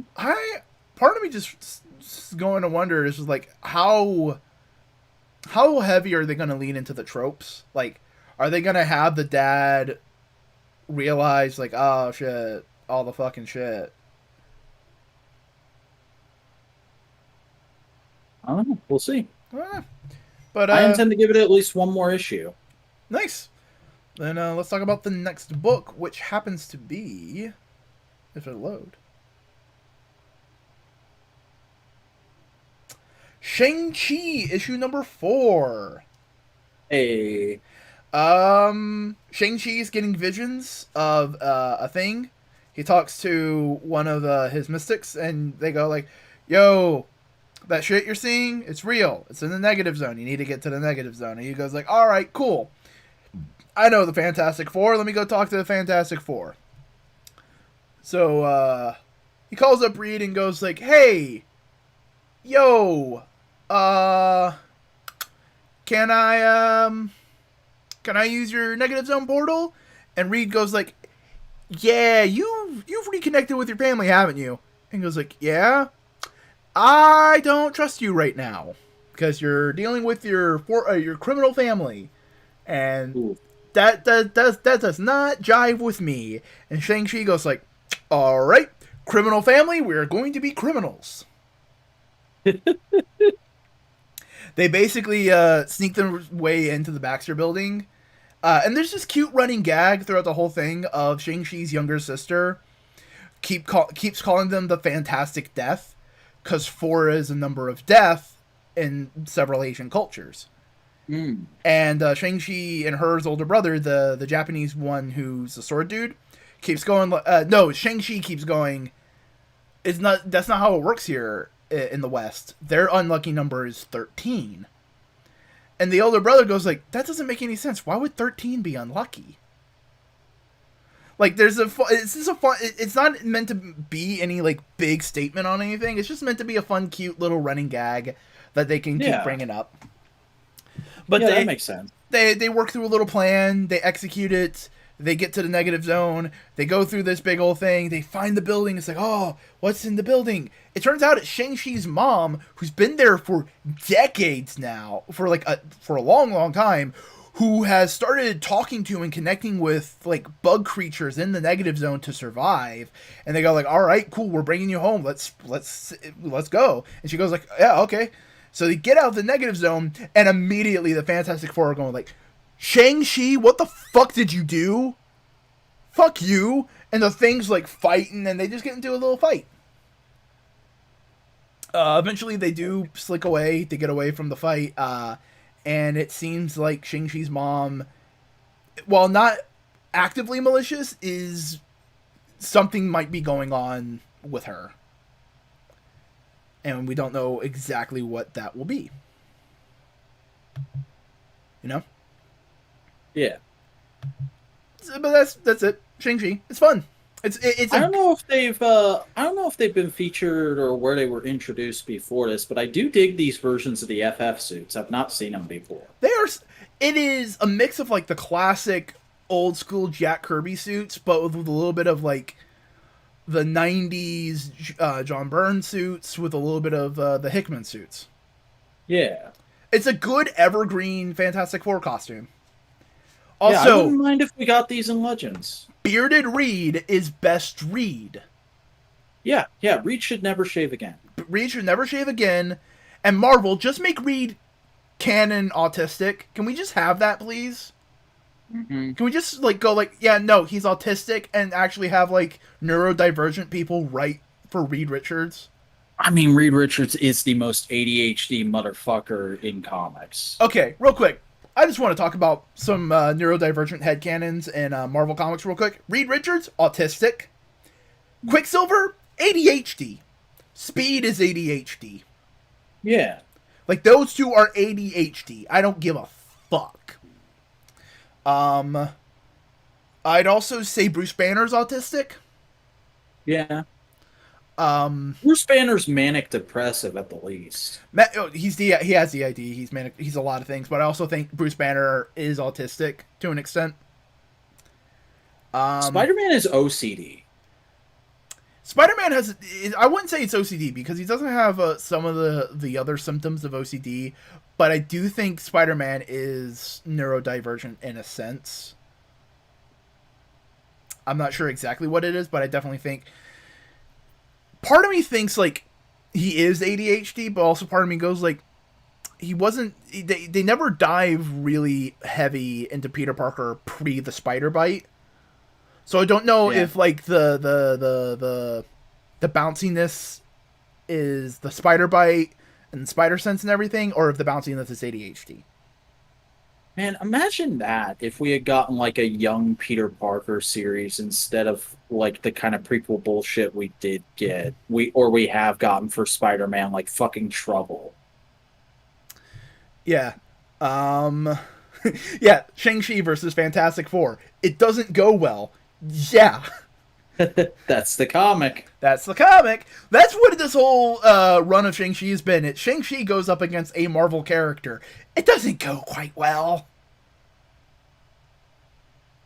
Oh, yeah, no. By the way, for people watching who do not know, I am neurodivergent. I am ADHD. I haven't been tested for anything else, but considering that if you're ADHD or are autistic, you're 80% likely to have the other one.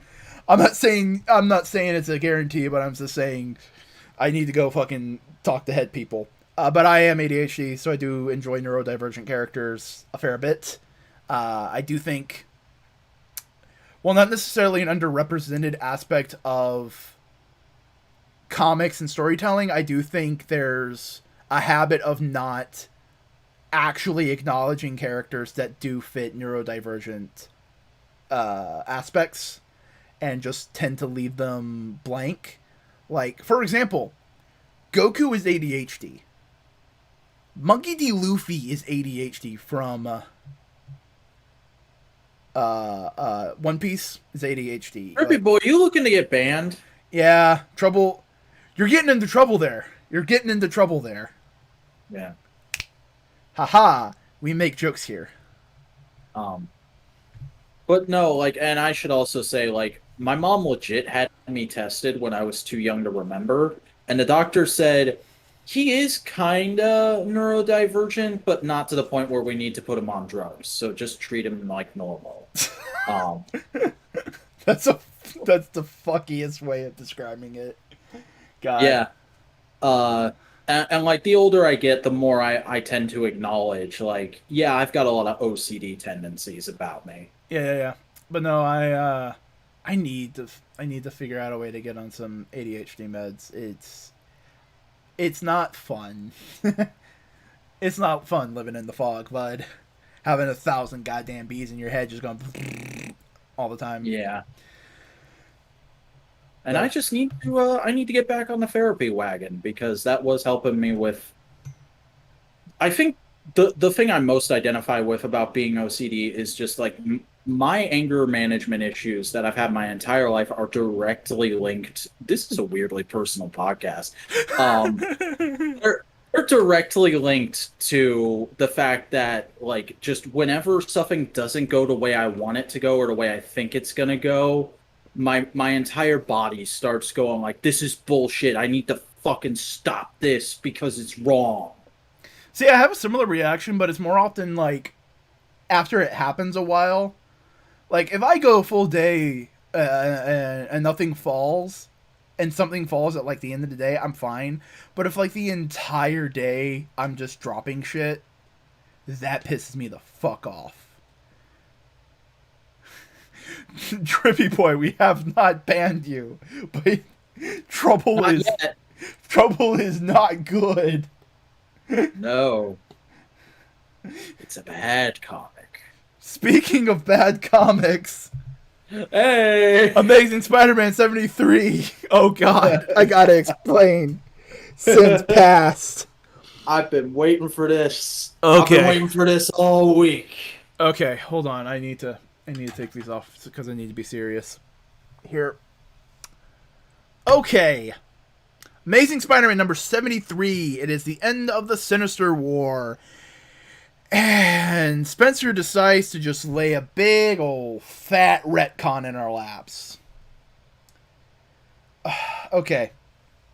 It's a retcon that needed to happen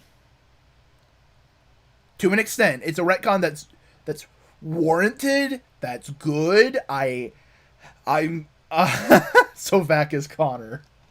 When has that ever been in question? Does that make me Joey or Garnt? I don't know. I feel like you got a bit of both. You got a bit of both. I'm both energy. Also, my name is Chris, like Chris Broad. Yeah, Are you YouTuber? Yeah. I am. So this issue is basically Kindred going, all right, here's a aspect of my giant fucking plan. So, My plan is great. do you remember Sins Past? I do. Should I explain what Sins Past is? Very briefly, probably. Sins Past is a story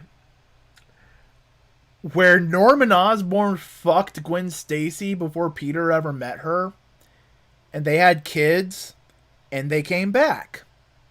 Didn't Peter meet her when they were both 15? No, they met in college, I think. Oh yeah, that's right. Yeah. But still, Pretty bad. oh yeah, still bad.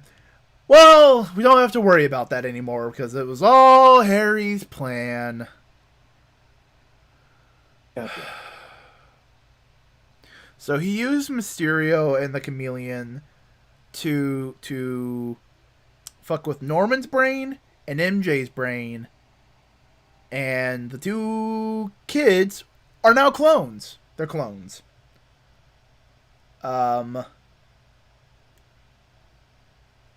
So Since Past never happened. It was all a dastardly scheme by Harry Osborn. Yay.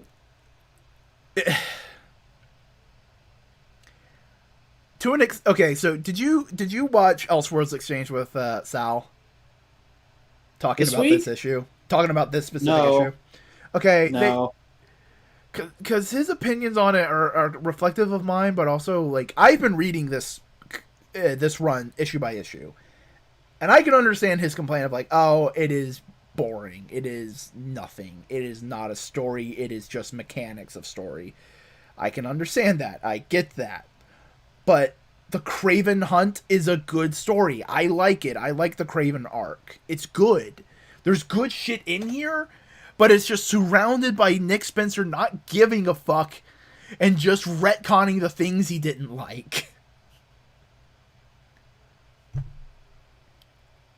It's not like not trying to do it naturally. It's just like, by the way, this didn't happen. Why? This, and this. That's it? Yeah. Oh.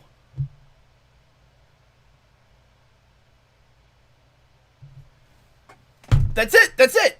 And then the issue ends with fucking Doctor Strange and Mephisto going like, oh, but what about what other things happen? And it's like, you have one more issue, Spencer. You have one issue. How the fuck are you going to do all the things you want to retcon in one goddamn issue?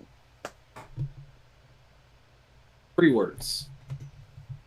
80-page giant. That's possible. Like, I don't know. This run would have been 10 times better if it would have been half the length and workshopped a little bit more. Go through the script once or twice. Well, on the bright side, we did it, Patrick. We retconned Since Past. And like, you know what? Yeah, fuck yeah. Great. Gwen didn't fuck Norman, but they also fucking already retconned the fact that Norman made a deal with Mephisto. And it's like, what the...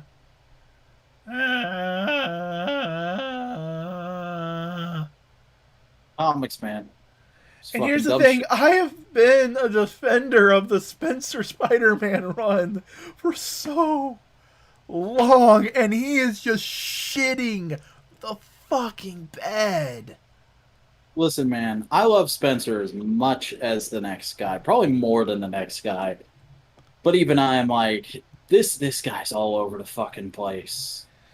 At least Like it's only one one more minute issue, he's and then we right, get something new. what We get something new.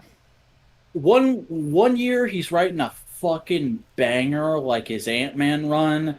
The next he's doing fucking Secret Empire. Yeah, it is something. It is something. I honestly think. Why are you upset? Sin Past was a shit story, and it made a bunch of characters like gross and icky. Even more so. I'm glad Sin's Past isn't a thing anymore. I'm glad it's done, but I'm pissed that it had to be done this way, you know? Like, but we got one more issue to deal with this, and then we're going to New Spider-Man. Since past can still be good trivia. Um,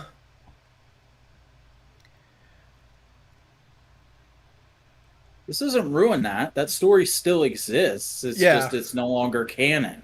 and here's the thing: the original idea of Sin's Past was Peter and Gwen had those kids, but Marvel editorial didn't want that because they thought it would make Peter too old. You know. Hey, But we're getting a new story. I've read a preview from the Free Comic Book Day. They're doing something with Ben Reilly. They're actually doing something with Ben Reilly. they put out a trailer for that today. Yeah. So let's see what happens. I am hesitantly optimistic. But you're oh my god, you're right, Rippy. It's a fucking it's not a porn plot, it's a fucking smutty fanfic plot. It's a dojin.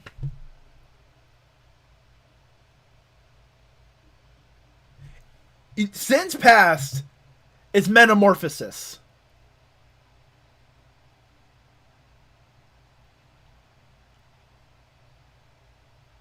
I don't like it here anymore. Am I wrong? Am I wrong? Tell me I'm wrong. I don't wanna. All right, let me put my glasses that make me feel more comfortable because you can't see that I'm not looking at the camera. There! Now it looks like I'm talking to you, the audience, and not looking at screens. I realize that's why I started wearing them. Also, I just feel like I can be more of a jokester, a huckster with them on, you know. Alright. Look at my wavy hands.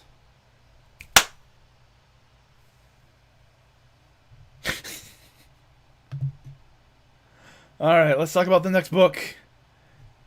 You and Buster read Mighty Morphin number 11. Yeah, we sure did. Tell me what you thought of Mighty Morphin number 11. Alright, so this issue is That bad, eh? it's fine. Who's this Goldar looking chick on the front? That is Zelia. That is the Eltarian girl Zed had kidnapped a bit ago. You do see what I mean when I say Goldar looking, right? Yeah. That's the armor of the Guardians of Eltar, by the way. And that's a thing in this is we're playing around with the fact that Eltar is trying to shut down what is going on Earth very quickly with because we open on a bit of a flashback, picking up where the last issue off with Zed post getting burned by the Zeo Crystal, talking to one of his friends within the Guardians of Eltar, and basically swearing his revenge and saying, I'm gonna come back and I'm gonna fuck shit up. I'm gonna find Dark Spectre and work with him, and we're gonna take over the universe. And you're gonna be my inside man at Eltar on Eltar and this, that, and the other thing. And we didn't cut back to the present where there's just more general tensions between the Rangers going on, with Billy being like, hey, I know I'm not allowed in the command center right now, but can we still eat lunch together? And they're like, yeah, you're still our friend. Don't worry. What happened with Billy? He's working with Promethea, the like fucking. He's working with the Power Rangers equivalent of Amanda Waller, and Zordon was pretty upset about that. Oh, okay. And the ranger she created, Matt, is trying to get back in Kimberly's good graces, and she's like, "You beat up my boyfriend last time we were all morphed. I'm not gonna be your friend anymore. Like, this is you're not gonna be able to fix things, and also I just inherently don't trust you because you're working with the power." Because your boss is the Power Rangers equivalent of Amanda Waller. And he's like, fucking bullshit. She knows what she's doing. She's just trying to protect the Earth. Does Zordon really have the Earth's best interests at heart? He's a fucking alien. And speaking of aliens... Oh, so they're doing the West storyline from Time Force. Kinda, yeah.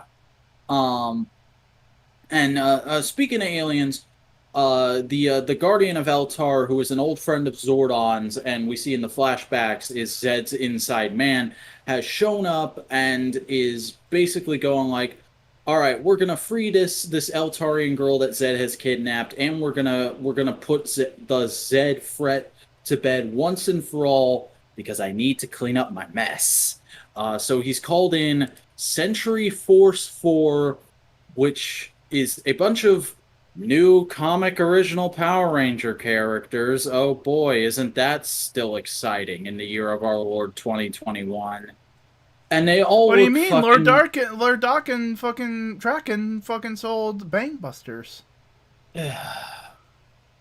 These motherfuckers just look so generic and homogenous. I like, they're all the same fucking color scheme, and I don't get how you do that in a fucking Power Rangers comic. Like, I get this, the Centuries having their like gold and blue color scheme, because like, yeah, or the Guardians of Eltar, I mean, having their gold and blue color scheme, because it's reminiscent of Goldar. It's very striking. It's evocative. It looks good. These motherfuckers are like green, black, and gold, and that's not a terrible color scheme, but it doesn't stand out on a page very well.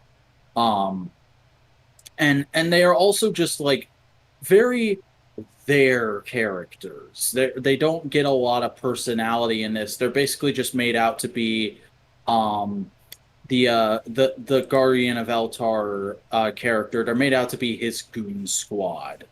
Because they go on a little training mission with the Rangers, and we get little interactions between them and each of the Rangers, and they come back and they're like, oh wow, the Power Rangers are younger and more naive than I expected, but they're pretty cool. I look forward to working with them. And he's like, we didn't come here to make friends. We're here to shut down Zed once and for all, and then come back and shut down Zordon's rogue operations.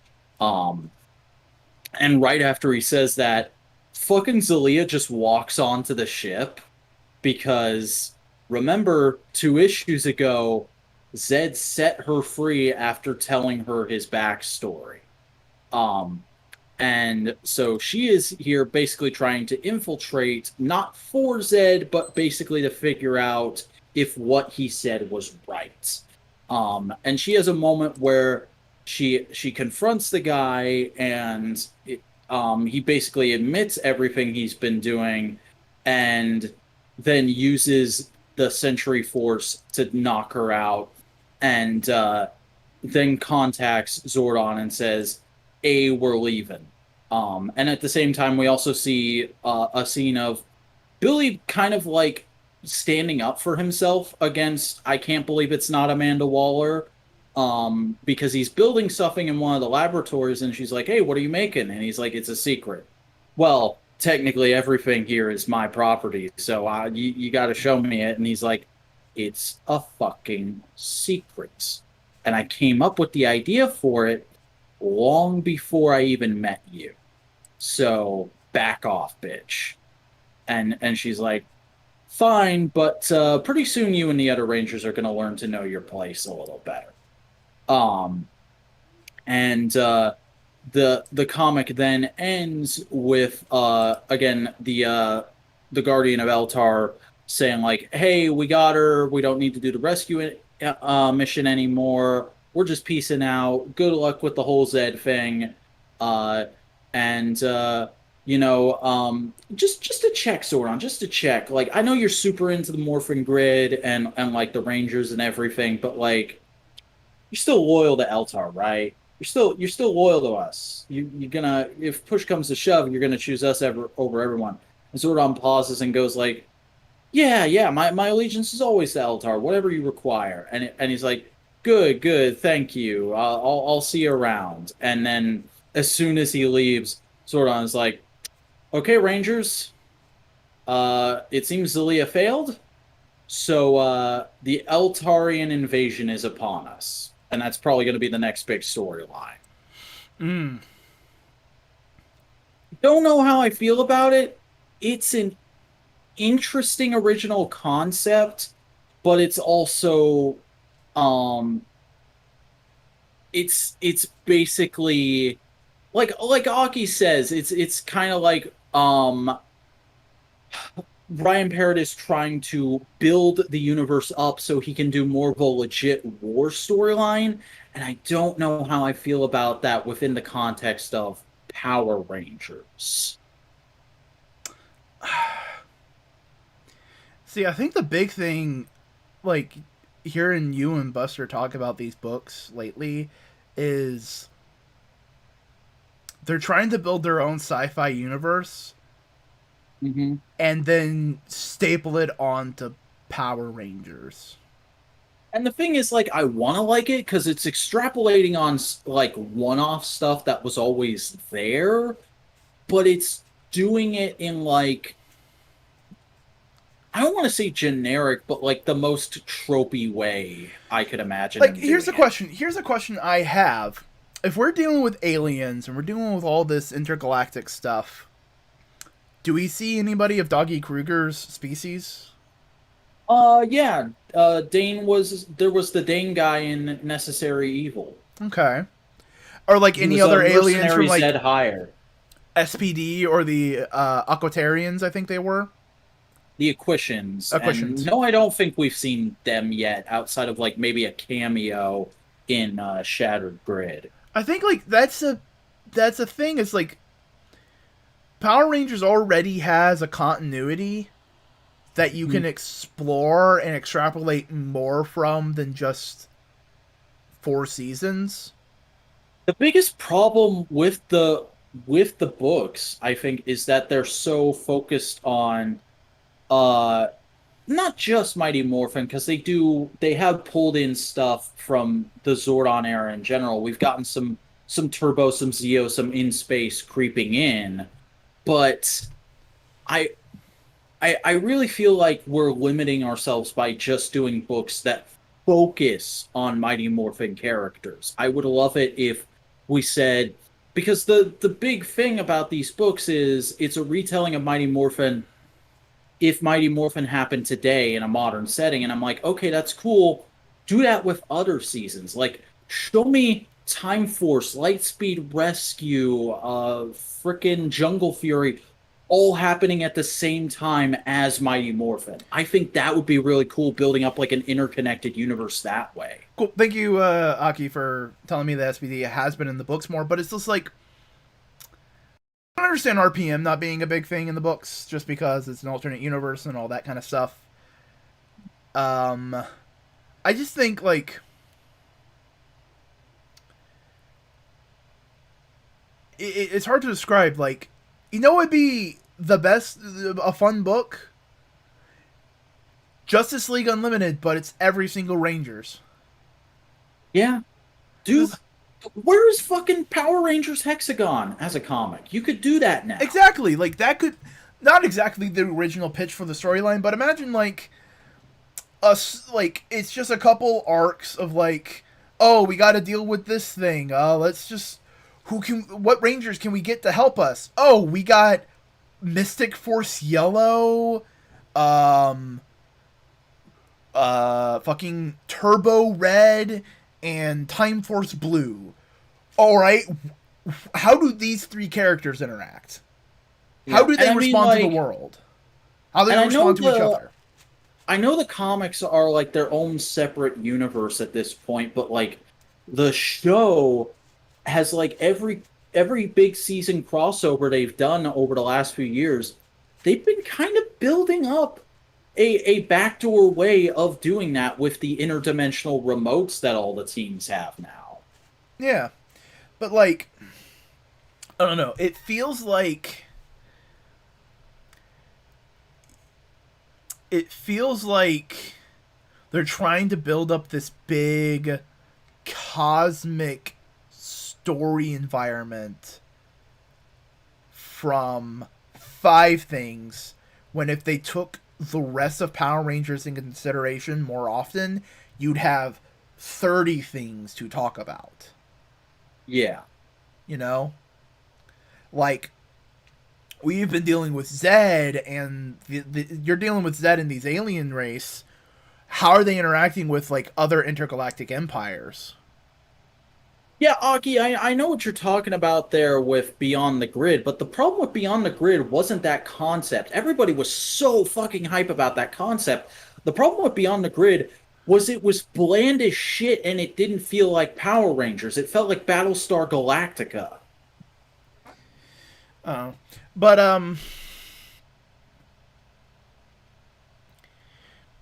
and yeah, I can understand writers not being familiar with those seasons, but, like, there's a wiki. They can read a wiki.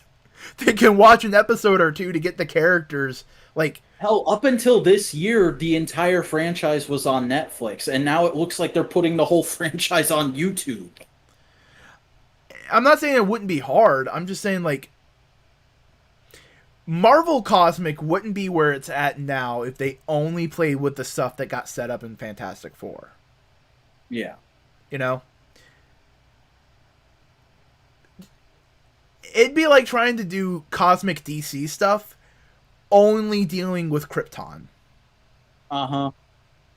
But that's not the only thing. You have the Hawk people, and you have Apocalypse. That's a very similar situation, too. That's a great comparison because, like, I don't know about you, but, like, I can respect what Max Landis is doing, but every time somebody tries to make Kryptonians, like, a huge power player backstory, once great power in the universe, I'm like, I don't give a shit. Krypton's not interesting. The cool thing about Krypton is that it blows up. The cool thing about Krypton is that it's the impetus for Superman. I don't need a billion stories about Krypton. Krypton is interesting as blowing up and as Superman's what if, though. Mm-hmm. Like, there should always be a part of, like, Superman that goes like, oh, but what if that didn't happen? What if I grew up with Jor-El and all that? What would I be like? I wonder. And similarly, I get that there's maybe people who were super interested in Eltar, but to me, I didn't need Eltar to be a big deal. I didn't need the Eltarians, the whole fucking race, to be involved with the war between good versus evil. I was okay with that just being Zordon's home planet, and Zordon himself was the one who got really invested in the inter-universal war between good and evil.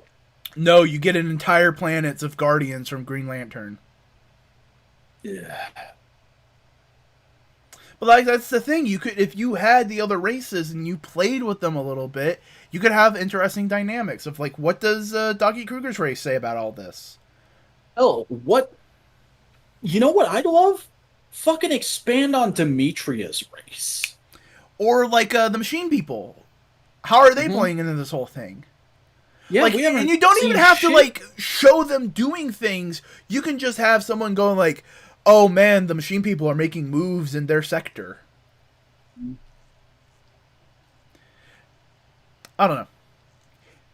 It sounds interesting, but it sounds like It feels constricting. yeah, that's the best way from the way you guys have described it. That's the best way to describe it, to talk about it, because it's like they're trying to do 10 things with 5 when they also have 30 other things that they can play with. Yeah, it's like, this isn't bad, but I know we can do better.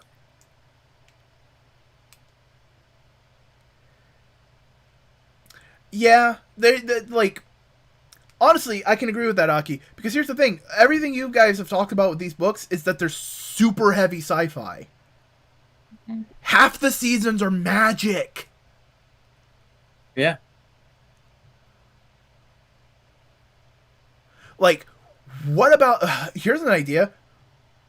What if Earth is the only planet with magic? Yeah. What if that's like a reason like Earth Wild isn't? Force right now.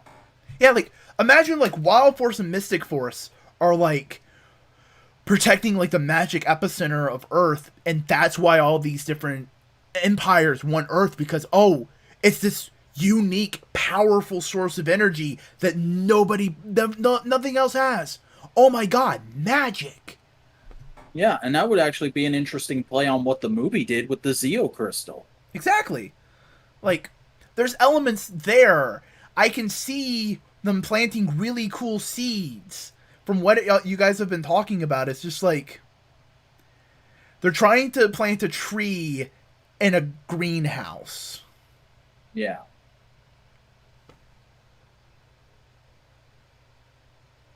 And I think like that's kind of the things like, have they done anything with the what's the rescue team season? Lightspeed Rescue? Lightspeed Rescue. Have they done anything with Lightspeed Rescue? I know they were in Shattered Grid, but they didn't have a super prominent role, and I haven't seen anything of them since. Why isn't the Amanda Waller's team a proto Lightspeed Rescue? I mean, they could be hinting at it because it's an underwater base that looks like Terra Venture from Lost Galaxy. It sounds interesting. I think I'll give it a read eventually, but just like from week to week, it has a Spider-Man Nick Spencer run problem where it seems like it's trying to do a lot with a little. If that makes sense. Also, just real quick, the design aesthetic of the girl on front's suit does not jive that well with the Power Rangers costumes. Yeah, that's been a recurring problem as well. Of like, whenever we make a new character design, it looks like a Marvel movie's take on a Power Rangers design. It doesn't look like a Power Ranger design. Like Lord Draken looked like a fucking Power Ranger. Like Matt, his Green Ranger costume is the Bat in the Sun Green Ranger costume, and they all a lot of Ryan Parrott's original characters have that kind of look about them, and I'm like, I don't like that. That doesn't feel like Power Rangers. That feels like a Marvel movie's redesign of a Power Ranger. You need to get more weaves on this book. That's what you need. You need weaves writing this book. Yeah, we do. Do you have anything? What's Guillermo del Toro doing? We can get him to write a comic, right? It is Terra Venture? I don't know that they've ever actually said Terra Venture, though. Like, it was used as a space station, and like it traveled around in space post Shattered Grid, but I don't know if they've called it Terra Venture.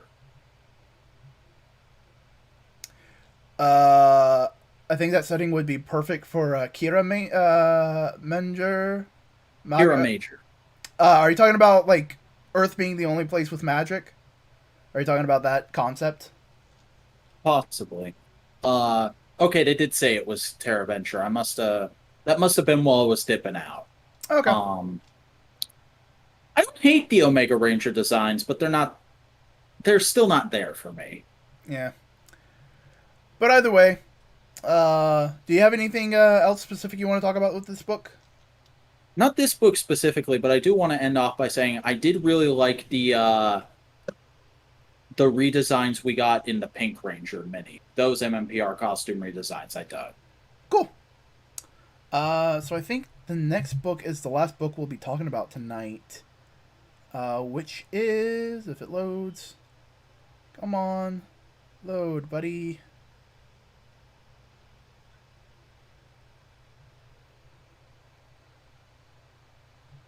There it is. All right, it's loading.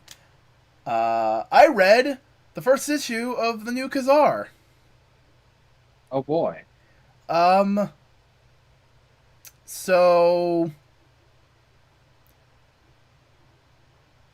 it's just kind of setting up the status quo for Khazar, who's basically, what if Tarzan had Animal Man's powers?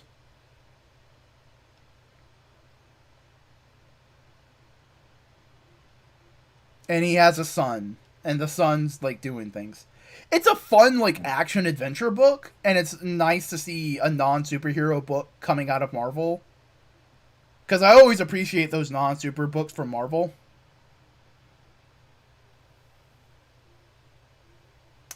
Um. But yeah, no, it's a fun little read. I don't got much more to say about that. All right. Give it a shot if you like old school pulpy adventure stuff. But in the meantime, I think that's kind of it for the books we read this week. We talked about a lot of things. Sure did. So, do you have any final thoughts about comics this week that you want to pop out before we start plugging our shit? Very meh week. Okay, fair enough. I think the highlight for me was just that Symbiote Spider-Man figure reveal. And the Bat Family book. Yeah, that was pretty based. So why don't you tell people where they can find you? Hey everybody, I'm the Vacuuminator. I make videos here on YouTube. You can find me at youtube.com/c/the Vacuuminator. It's spelled TheVacuuminator. Keep an eye on my channel, especially if you're into Power Rangers, because I might have something Power Rangers related coming out in the next week. Hopefully, probably. Also check me out on Twitter to see me tweeting about anything and everything I'm interested in at the Vacuuminator, and follow me on Instagram for lots and lots of action figure photography. That's at _Vacuuminator. Hells to the bells, my boy. Also, real quick for the audience, double V. We got double vac on the screen. Double vac telling you to get vaxxed. Hell yeah. That's a fun running gag we have there, isn't it, buddy? Mm-hmm. That's a fun running gag. Hey, howdy. I'm Chris, a Boingo writer Gaston. I make video essays and editorials on YouTube. You can find me on YouTube. Search Boingo Writer. Pretty dang on easy. I also have a Twitter and an Instagram at Boingo_writer. And also, there's a thing happening on Monday on twitch.tv/Boingo Writer.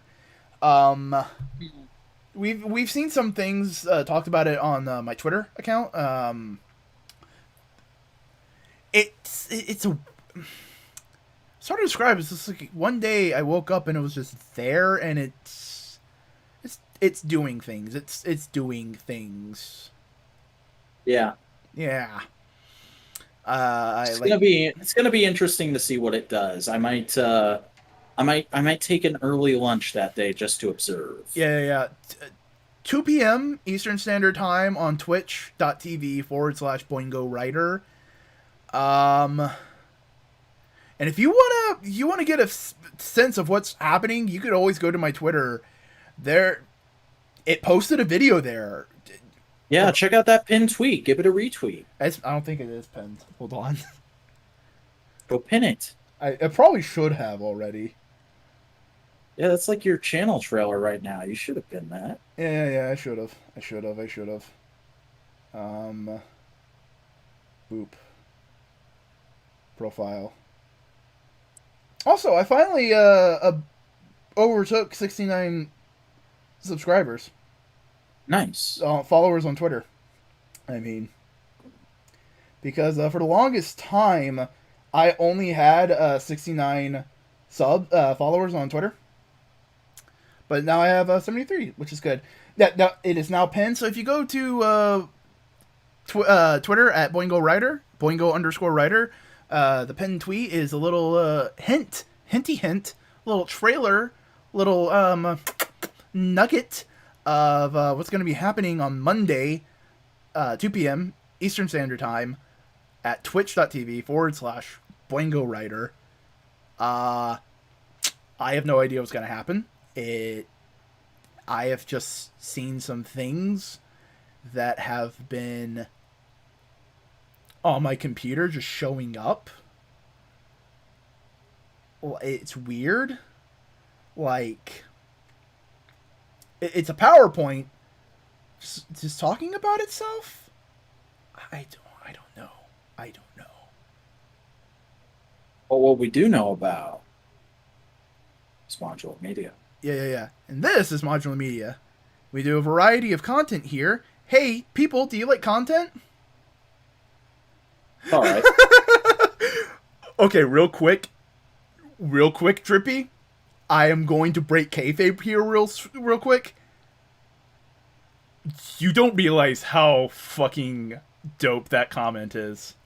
And Aki, yes, Immortal Hulk fucking slaps. I'm sad it's ending soon, but I've read the preview for the next Hulk, and it looks interesting. It looks real interesting, and I hope to upload more video essays and editorials someday soon.